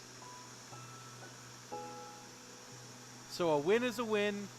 God chose the Patriots to win that game, and thus they are going to the Super Bowl. And I was like, I fucking hate it. See, no gods care about football, not even the Christian one. Yeah, I get you, Mom.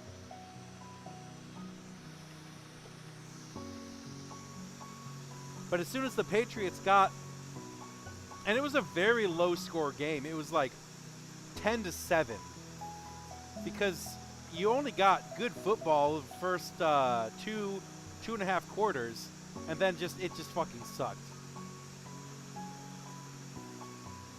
But after watching that game, if someone told me God chose the Patriots, I would believe them.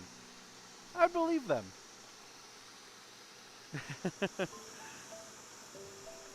Because that was fucking rough. That was such a rough game.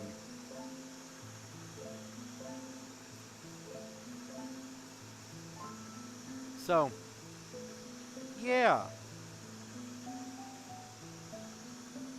I am mad that the Broncos lost a legitimate chance of getting to the Super Bowl after an almost undefeated season.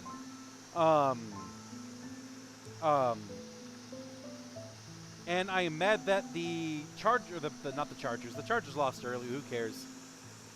But the Rams, they took so many risks and they lost because of it, and I'm mad at them for that.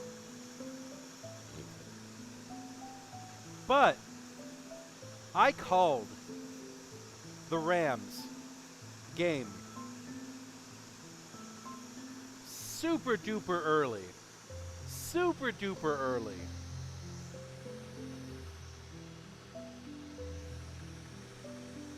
Because Rams had the ball and the first. So Patriots kicked to the Rams, and they had to punt it. After their first couple of plays, they couldn't make the first down, so they had to punt it. Patriots got the return, and then on their very next on that drive, they got a touchdown. And I'm like, oh, okay, fine. We get a fucking punt on our first 4 plays, and then the fucking Patriots get a touchdown. That's how this game is going to be. Fuck the Rams, you guys have lost.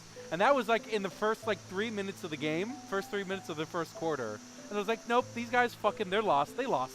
They deserve to lose. So once that happened, I had no hope for the Rams because I already knew how this game was going to go.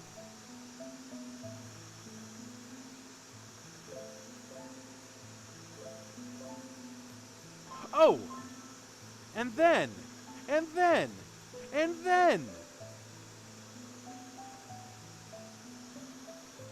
fucking Patriots kick a punt to the Rams, and the guy who was catching it falls backwards, misses the fucking punt return, and then the Patriots recover it. They recover it to do a touchdown in their next fucking drive. Like, I have never in my entire life watching football have I ever seen a punt return result in a turnover. And when that happened, I had already sold the Rams as losing. And that happened, and I was like, oh, no. Fire that fucking player. Whoever the hell that was, whoever did that, I don't know who it was. It was number 29 on the Rams side. Fire that fucking player. If they cannot catch a goddamn punt return, resulting it in a turnover for the other team, you don't deserve to play football. And that is the only time I have ever in my entire life actually felt very strongly towards a play not going right. Yeah, you get frustrated when something doesn't go your way. Yeah, you get pissed off when they get like a turnover or an interception or whatever. You get mad, and for me, again, mad is a very light word for me because I don't get mad because it's fucking football. Who cares? But that right there was the first time I legitimately got pissed off at a player for being bad. The only time I've ever legitimately got pissed off at a player. How dare you have a fucking punt return and you are so bad it results in a turnover? What the fuck? A turnover that results in a touchdown in the next drive.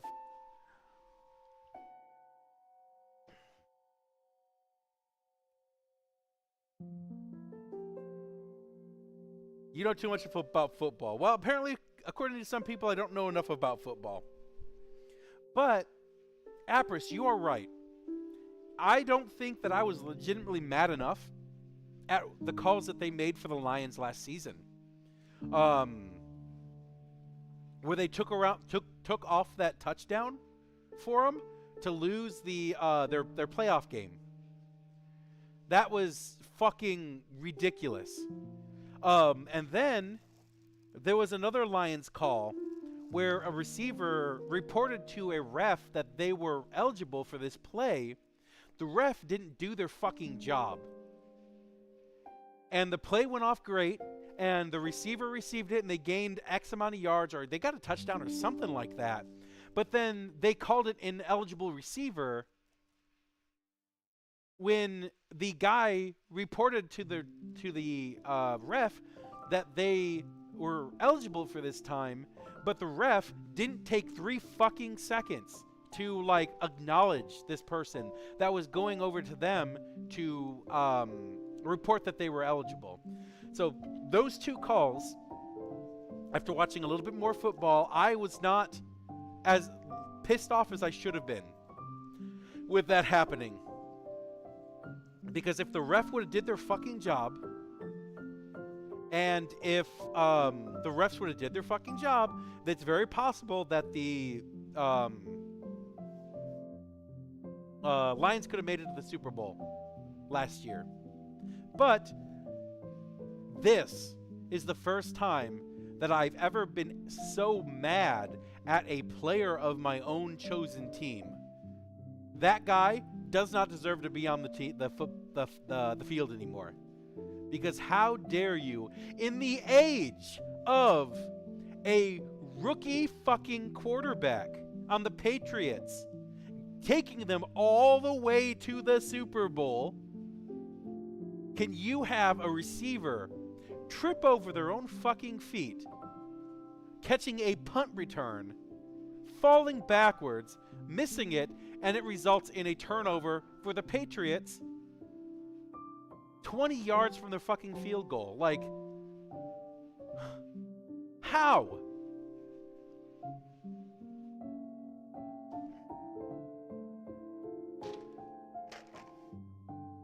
So, long story short, the Rams lost because they were too risky and they fucked up a lot. The Broncos lost because the snow got them, and they were honestly playing really bad against the Patriots of the first couple of quarters. But I was pretty dang sure that they'd be able to pick it up near the last couple of quarters, but they were not able to due to the weather that came in. So, anyways,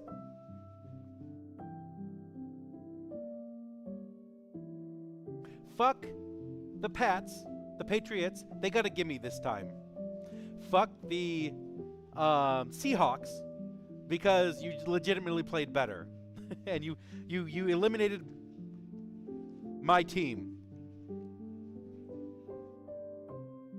Oh yeah, no, fuck the Patriots too, because you got rid of my other team. You destroyed my other team too. Fuck you. Okay. We are going to sand all of the steel core dikes that I have here. So we're going to go, oh, shit. Aha! Make sure we sand that one. Oh, and this one.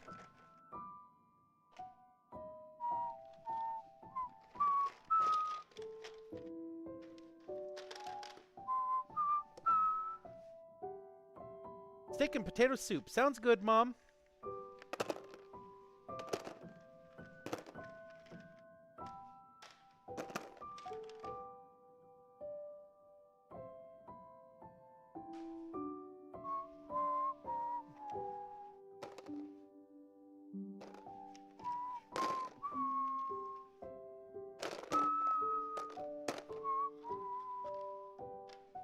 I will make, or I will sand the liquid cores tomorrow or whenever I get a chance to do it.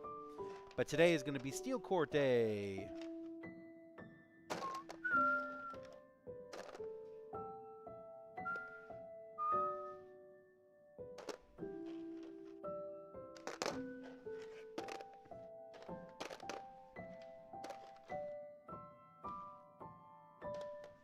Well, I gotta pick new teams now. Because the fucking Rams have disappointed me. The fucking Chargers disappointed me.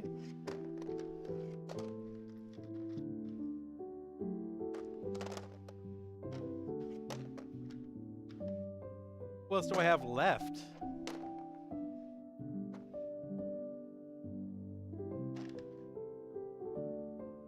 Oh, Mom, I forgot to mention. Abras and I were talking a little bit about some of our ornaments, and some of them are a little bit on the disrepair side. So I was wondering if we could send those ornaments back to you to see if you can fix them, if you have the stuff for it. If you don't, then that's fine. But we'd see if you would like to help us with that. She probably went off to dinner, so I missed her.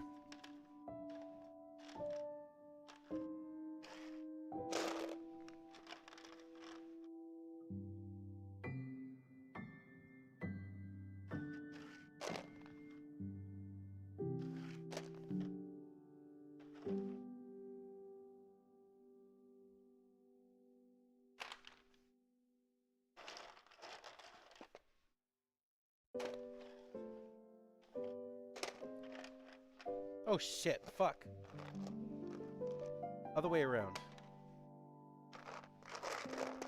I think these are rest of liquid cores. Okay, now we got these steel cores here to take care of.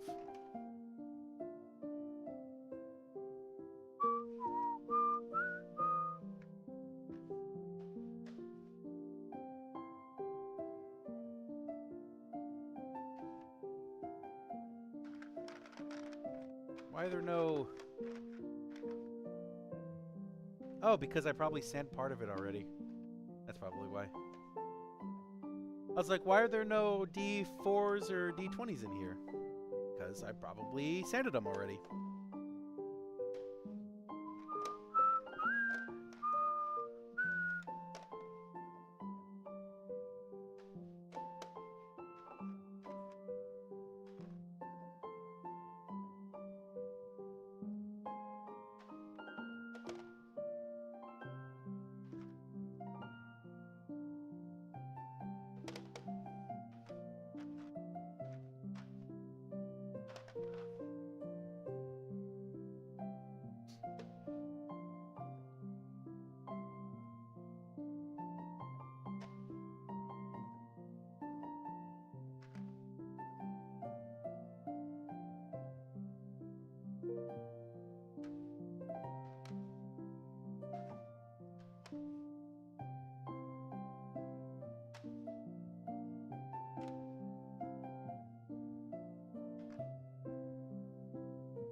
Whew. Alright, back to sanding.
After watching as much football as I have, I'm starting to get that eye that I can start telling when a team is not playing like they should be in the Super Bowl. So it was really easy for me to see on the Rams side right off the bat. Just you guys aren't gonna do it. You ain't gonna do it. You ain't gonna get it. Because if you get up against an actual Super Bowl team, you're gonna get fucked real hard playing like that.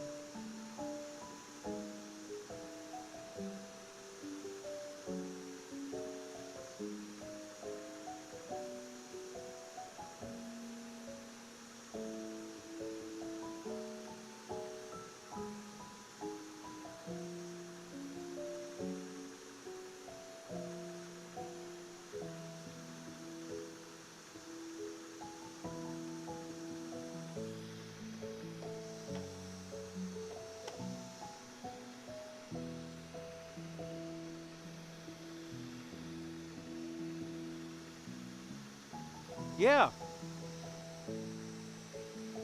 the Bears were really they were really.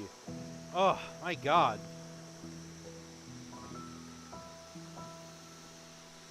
The Bears were doing a lot of winning in the last 3 minutes of the game sort of stuff, and Hail Marys that actually were productive and worked, and it's like, where the fuck is all of this going to?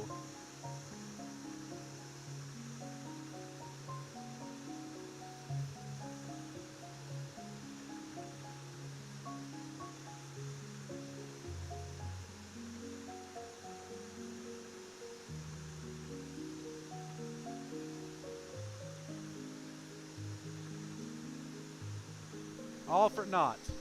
All for naught.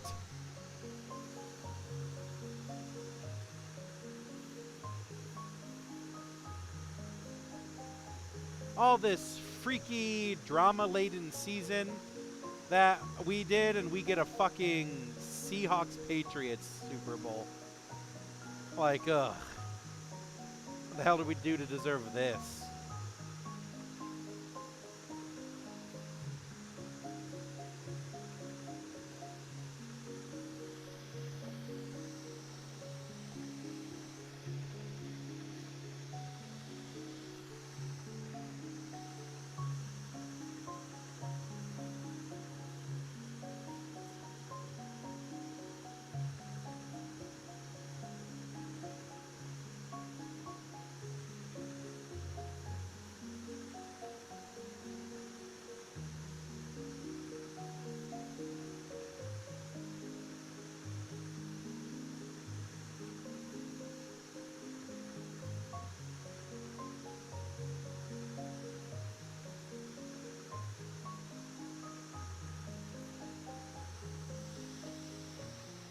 And they better, bust their ass for the next couple of years, because I have no idea when I'm going to stop caring about football again.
There. Nope.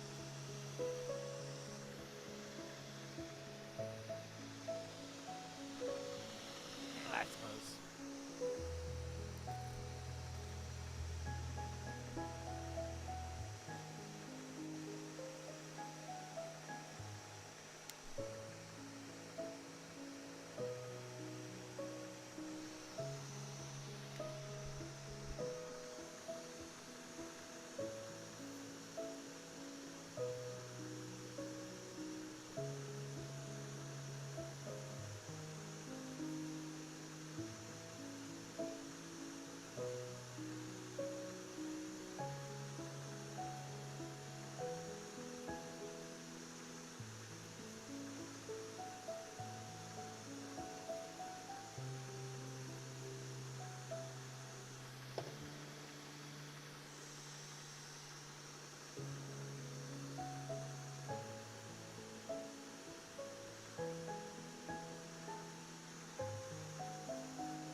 Oh, fuck.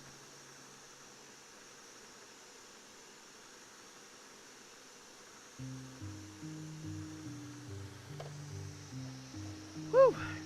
Sending's a lot of work.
There you are. I'm looking for you.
So how's it going, everybody? What's new? What's different? Anything big going on? Anything cool going on?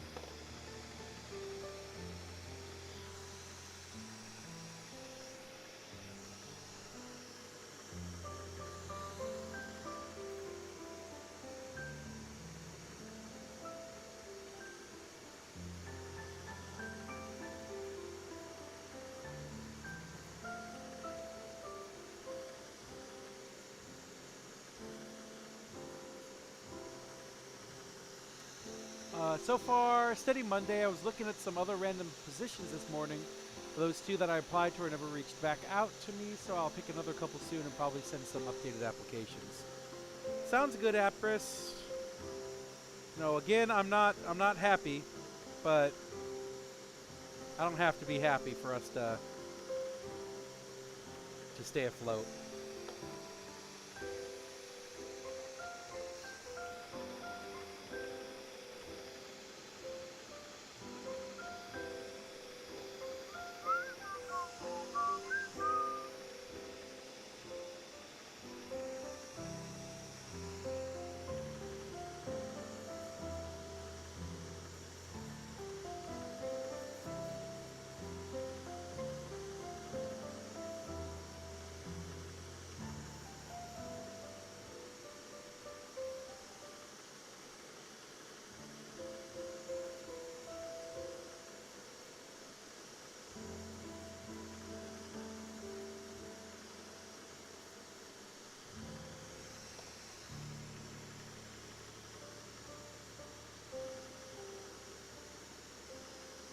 But it does seem like a standard Monday after I finally got my electricity back on.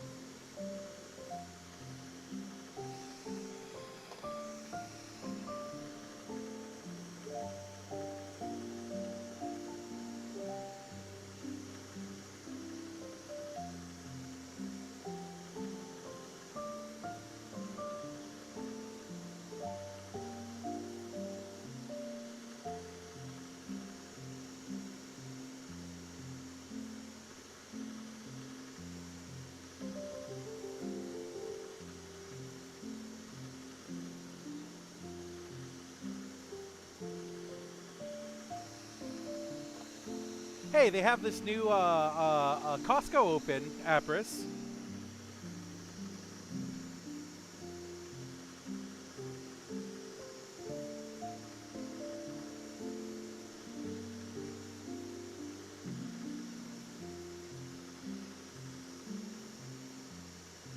I mean, I'm pretty sure they're nowhere near capacity for their hiring.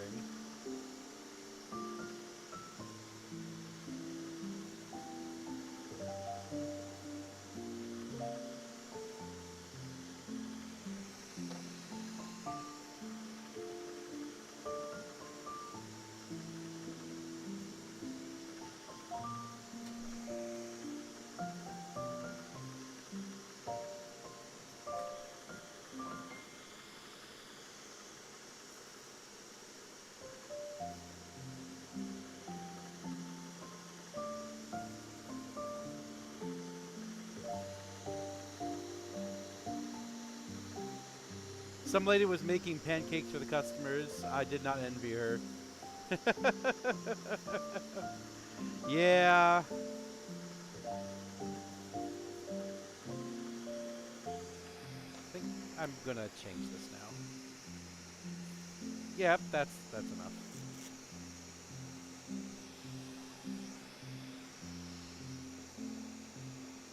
Was she like a sample person giving it away? Because those people are not employed through Costco. Those are contractors.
Man, if Costco started selling breakfast plates, baby,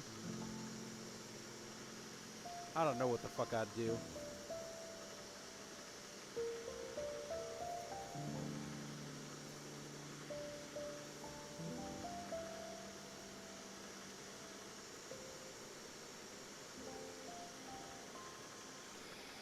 Just get fat, I guess.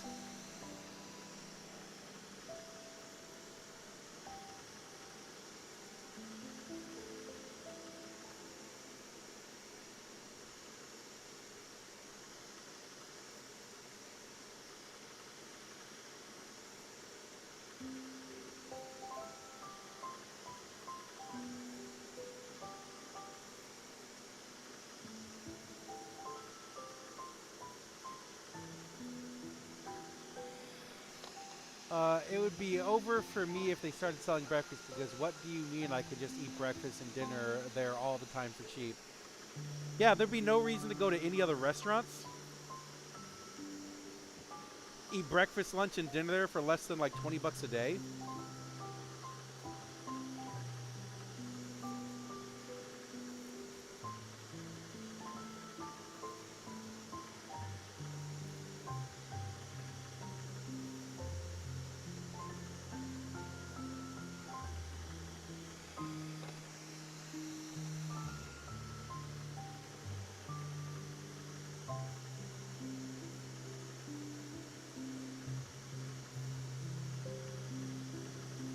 you know how wild I am for breakfast, so.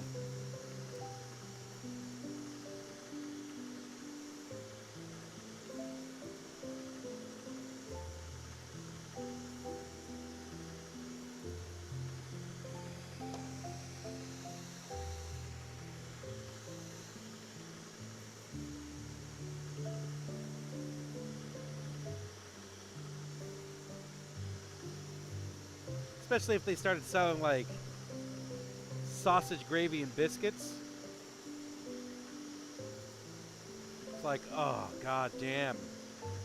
I never had a fucking chance. That's all it's gonna come down to. I never had a fucking chance.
Hey, Crystal Can on the small one. I like that. Good, good.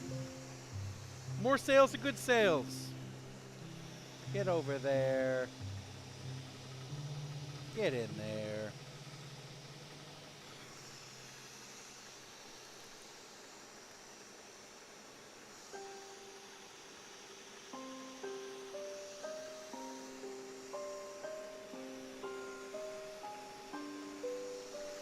Ugh.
Oh, I forgot.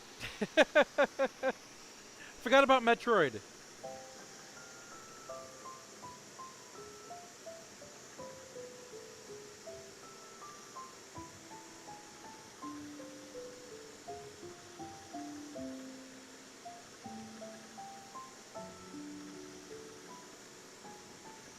I'm about 2 areas before I beat the game, so it's actually I got pretty far in it. I just completely forgot that I had it.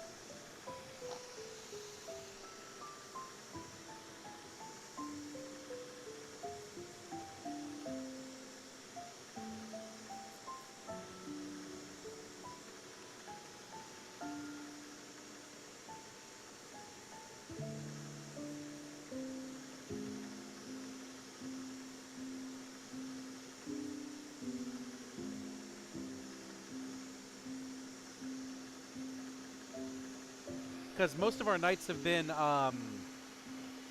like catching up and watching things. Um, haven't had much of a chance to play it.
Which I have mixed feelings about right now.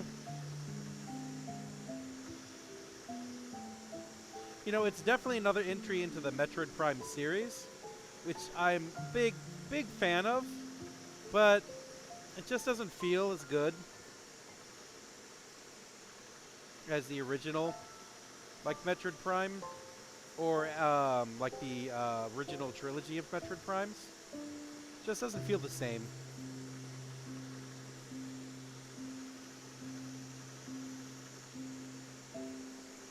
I like the 3D aspect of it and dealing with the challenges that come around with that. I like it, but there's just something about it that doesn't seem the same.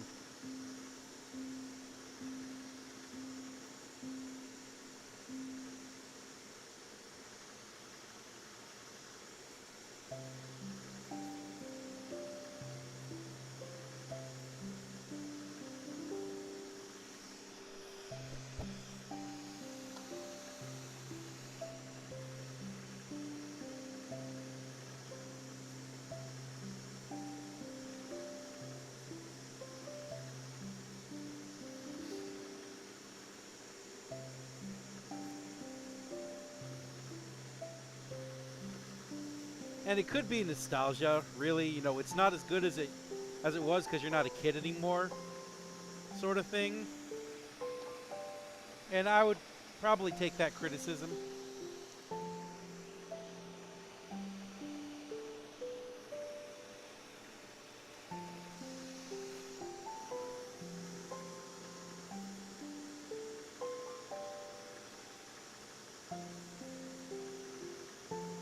Kind of not big fan of the motorcycle aspect of it. It just seems like it's too big.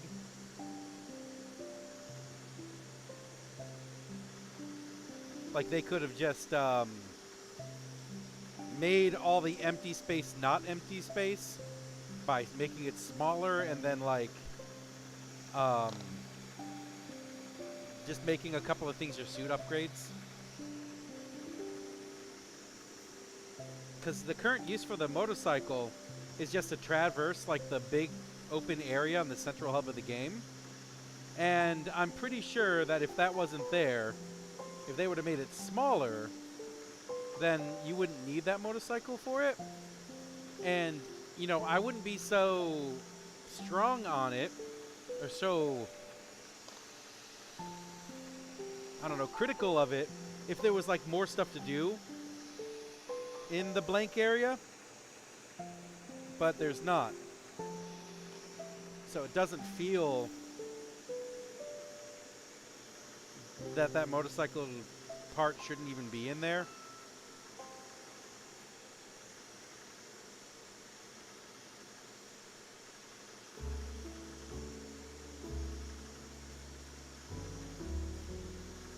It feels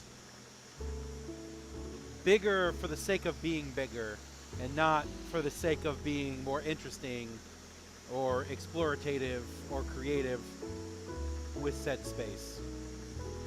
All AAA games have a certain size to them, thus Metroid Prime must be that size too.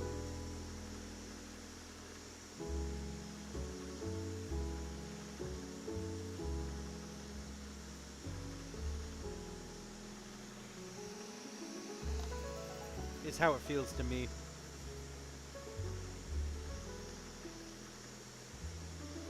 It's still fun, and you know, some of the bosses are kind of challenging. Not worried about that. Oh, you know what I fucking hate? Something I hate about the game more than the motorcycle is the goddamn homing beam. It's so fucking hard to use, and it's only used in one kind of specific puzzle that's not even fun in the first place. That, unless they like explicitly tell you to use something like that, they're kind of hard to see. Like, if they could get rid of the homing beacon and like make the world smaller, I think I'd be feeling a lot better about it. I wonder if there's also a little bit of taste now as adults when I log into a game that I really love now. Like, as an older game, it's fun, but it's not exactly the same when I was gonna play Super Mario World again. Yeah, no, that makes sense. That's kind of where the nostalgia part hits in. You know, we're not giving the game a better chance because we're not children. We're adults, and it's going to hit different.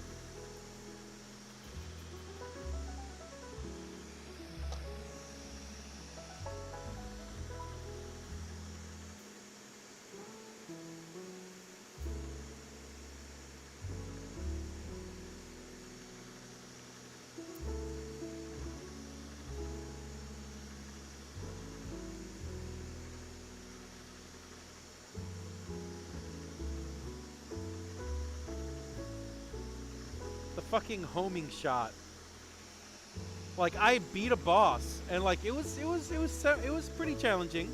You know, the first time I went through it. Especially when I'm not using the like the motion controls for it. It was pretty challenging. But then, at the end of the boss, it just kind of laid there, and no like victory screen or like anything new came up or whatever. I was like, what the fuck's going on?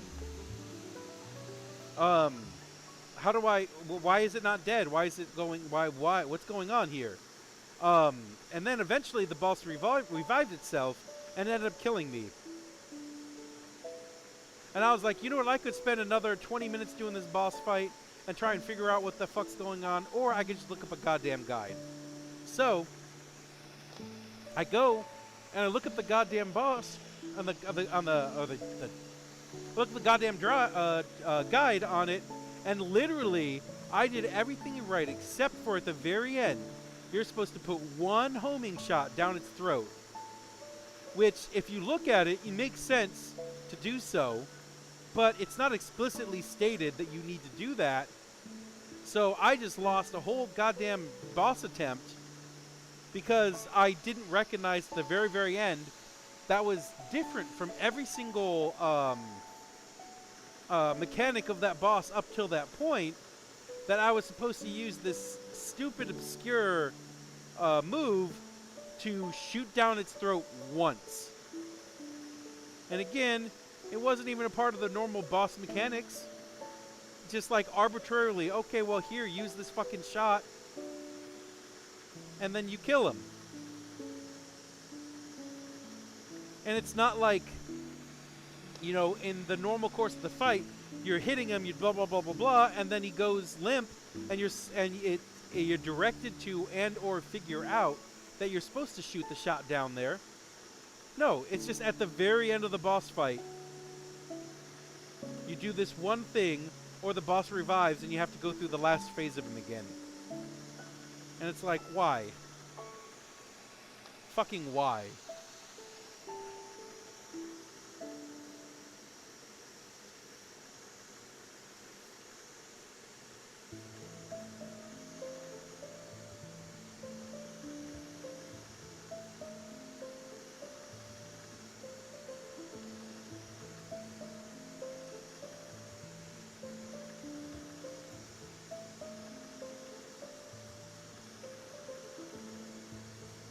So that was kind of frustrating. But this shot that is used in here, in this game, is so disruptive. Like, it's supposed to mean, like, you're shooting it and slow motion happens or whatever. But, like, you're shooting it and, like, everything slows down. And you have to guide this shot. And it's like, I hate this. It's just not fun. You're stopping the action of the game for me to have this cinematic whatever, and it just isn't fun.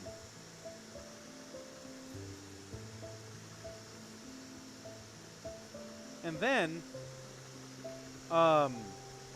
if you do use it in like the normal exploration of the game, like, it's not immediately there that you have to use the shot. And I get it, you know, bury the lead on some of your puzzles or else I'm just gonna fly through them. But it's not immediately, like, apparent that you're supposed to use this shot that you already have. So now I'm going to walk around and try to explore around and see, like, am I missing the technology to do this? Because that's how Metroidvanias work. Like, you're missing some technology, so you can't get everything in the first time around. So you explore around, you do a whole bunch of stuff, and then you come back later to gather up what you missed with the new technology.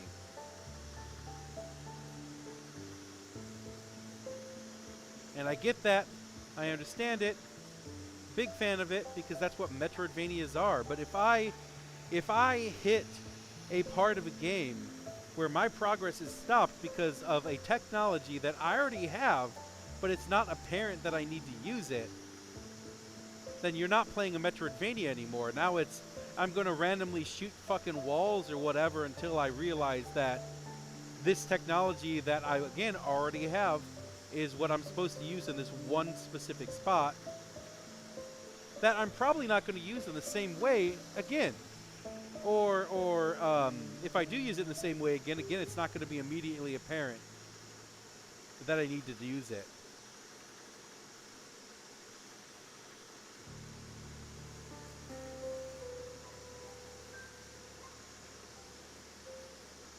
And again, I'm talking very specifically about game progress. I'm not talking about hidden secrets or whatever, because again, that's what Metroidvanias are all about.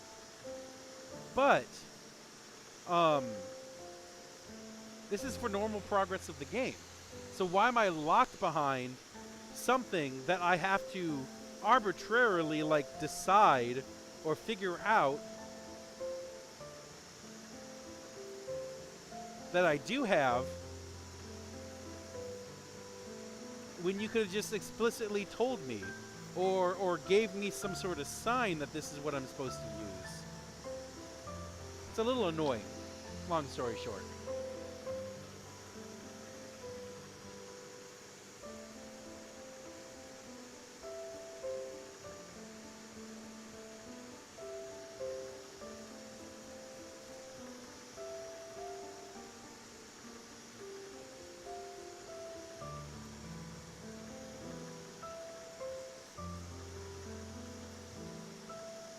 So I guess I do have a couple of gripes about the game in general, but overall, you know, it's fun, and I'm definitely playing a Metroid Prime again, but it doesn't feel like it as strongly as it used to. Which is a shame because this game had to restart development like 2 or 3 times. And this is what we get for it. It's just a little sad is all.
And nostalgia has a lot that goes with it, I think. Like, it's not, Metro Prime is not bad. It has some bad functions to it, but I wouldn't call it a bad game.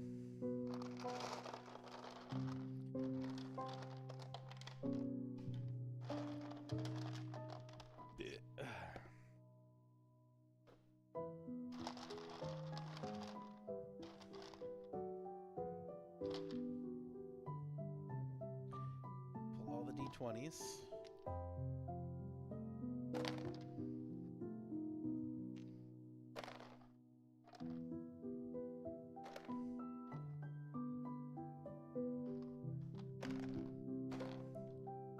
But nostalgia does put a damper on things. Like, I wish I could go back to the original Metroid Prime and, like, play it again. Because even Metroid Prime 2 and 3 were kind of for me.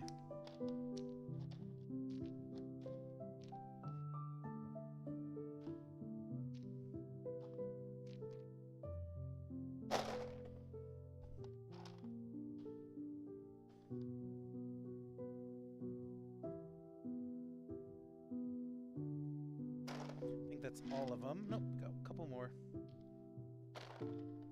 Couple more.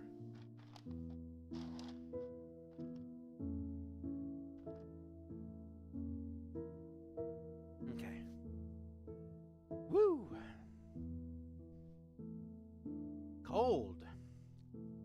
Okay, so this is all of the D20s. Let's see how many sets I should have.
Okay.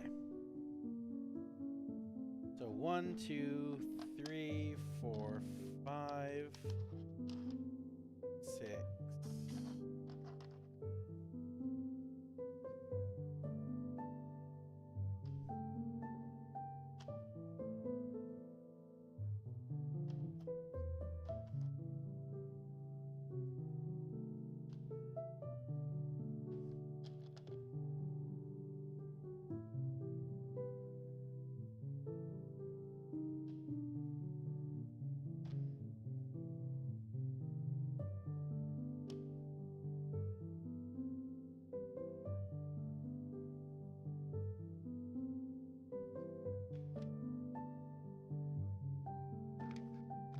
How do I have 6 for these ones?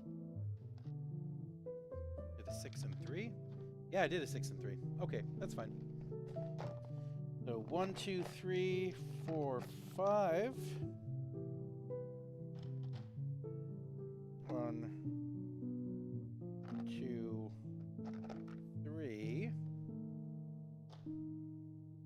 1, 2, 3, 4.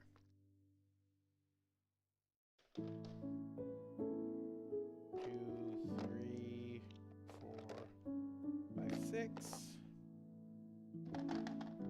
Alright, the rest of these are the individual D20s. We will toss into this container for now. This will be what we sand next. Next. Okay. grab those D20s, get them first.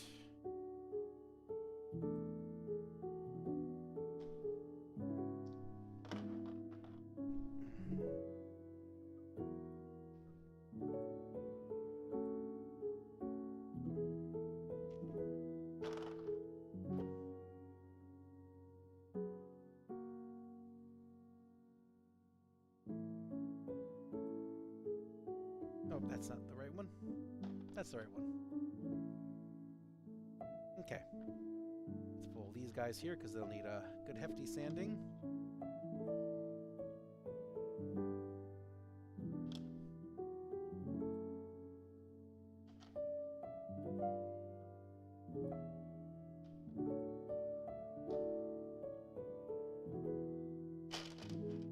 Then after that we'll need, let's grab the D4s. Need a good hefty sanding.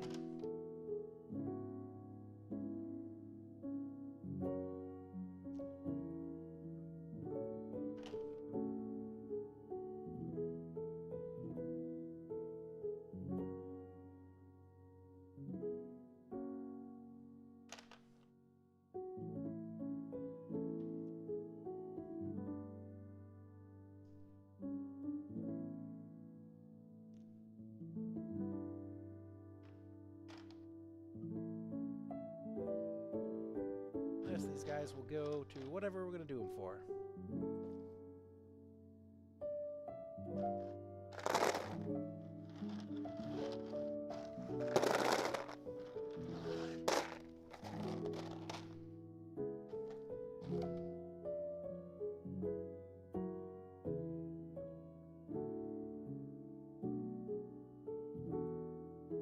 Okay. So we got about 10 more minutes of sanding time, guys. And then I'm going to head home. I'm probably going to leave the blanket here because it's now all nice and resiny.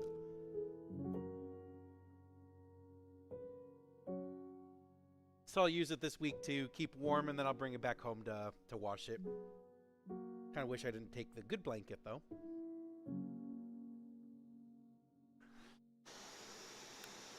But oh well.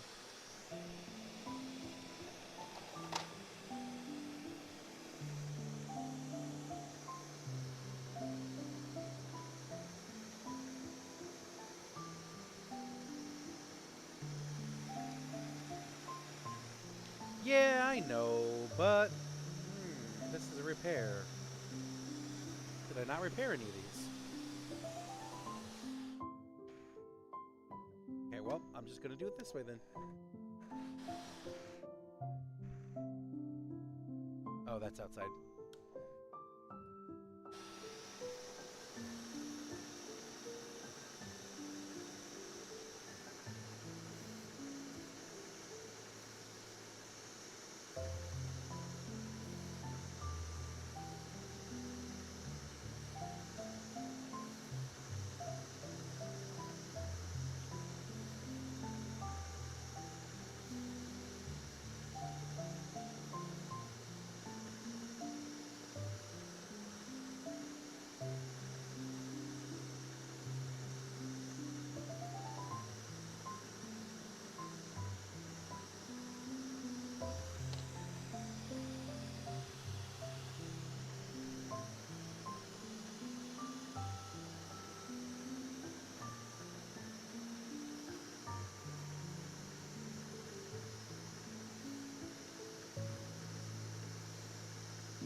Yeah, I literally didn't expect my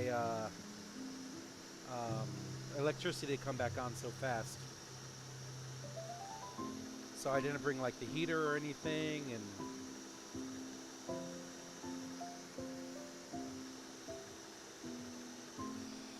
or anything else that would have been good.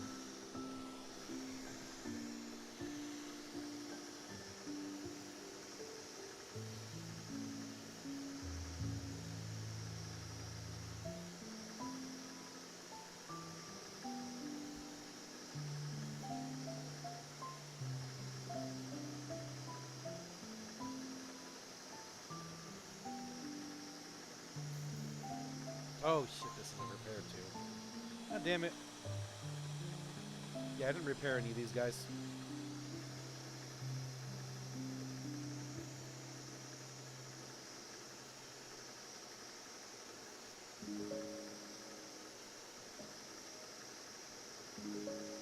Probably should stop sanding them.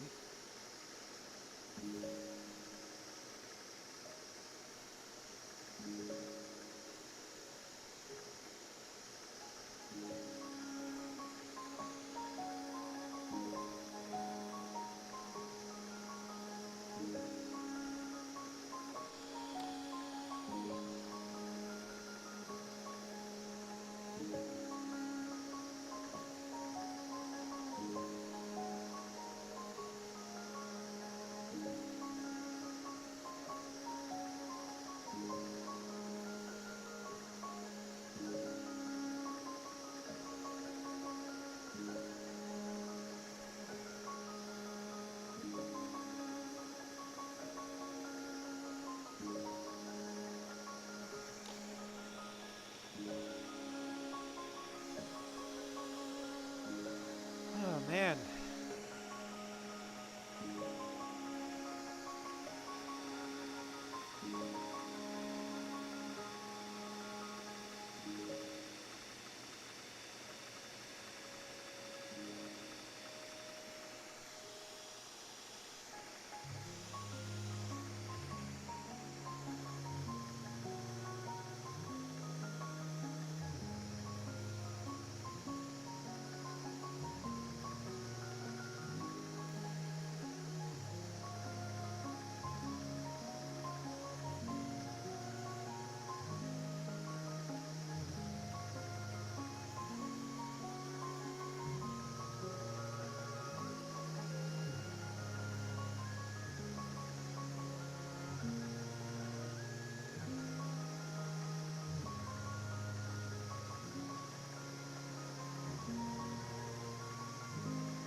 I was on a good groove, but my back's hurting, so I listen to the body. Listen to the body, always a good thing. Listen to the body.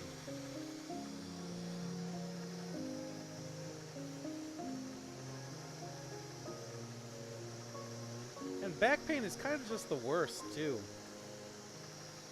Because no matter what you do, whether like work or not work, or relax and try to get it better, it's still just gonna hurt. Back pain sucks.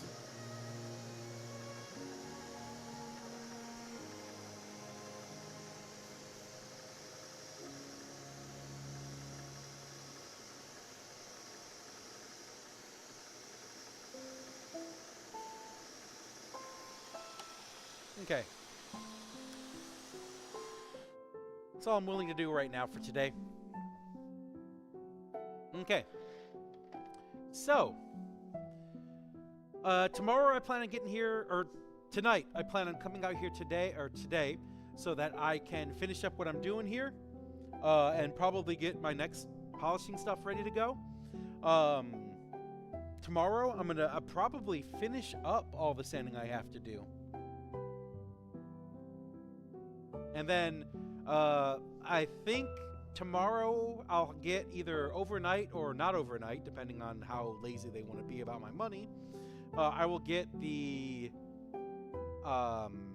masters and molds and stuff that I can start doing for the wedding set that I have to work on. So I still have a lot of work to do. I have a lot of dice to make still, and I'm going to try to do what I can do. So we still even got multiple sets of dice to still make. So, we are doing very well this year so far. Despite the fact that I haven't been able to sell anything. Actually, let me check that out really quick. Pretty damn sure.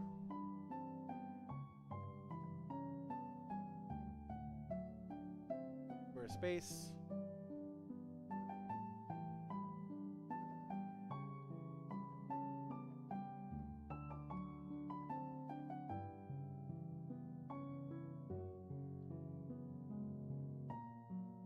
Um,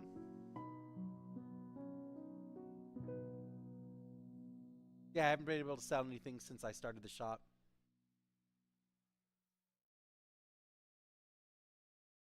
I really need to start advertising.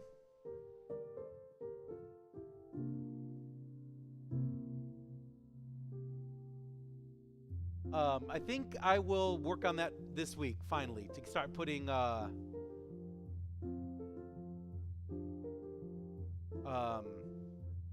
there you go, Kurheim.store.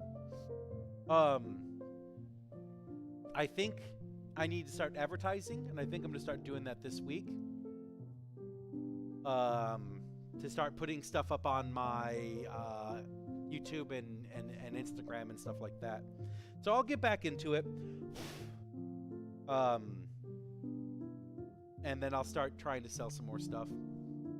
In the meantime, though, we'll see you guys tomorrow.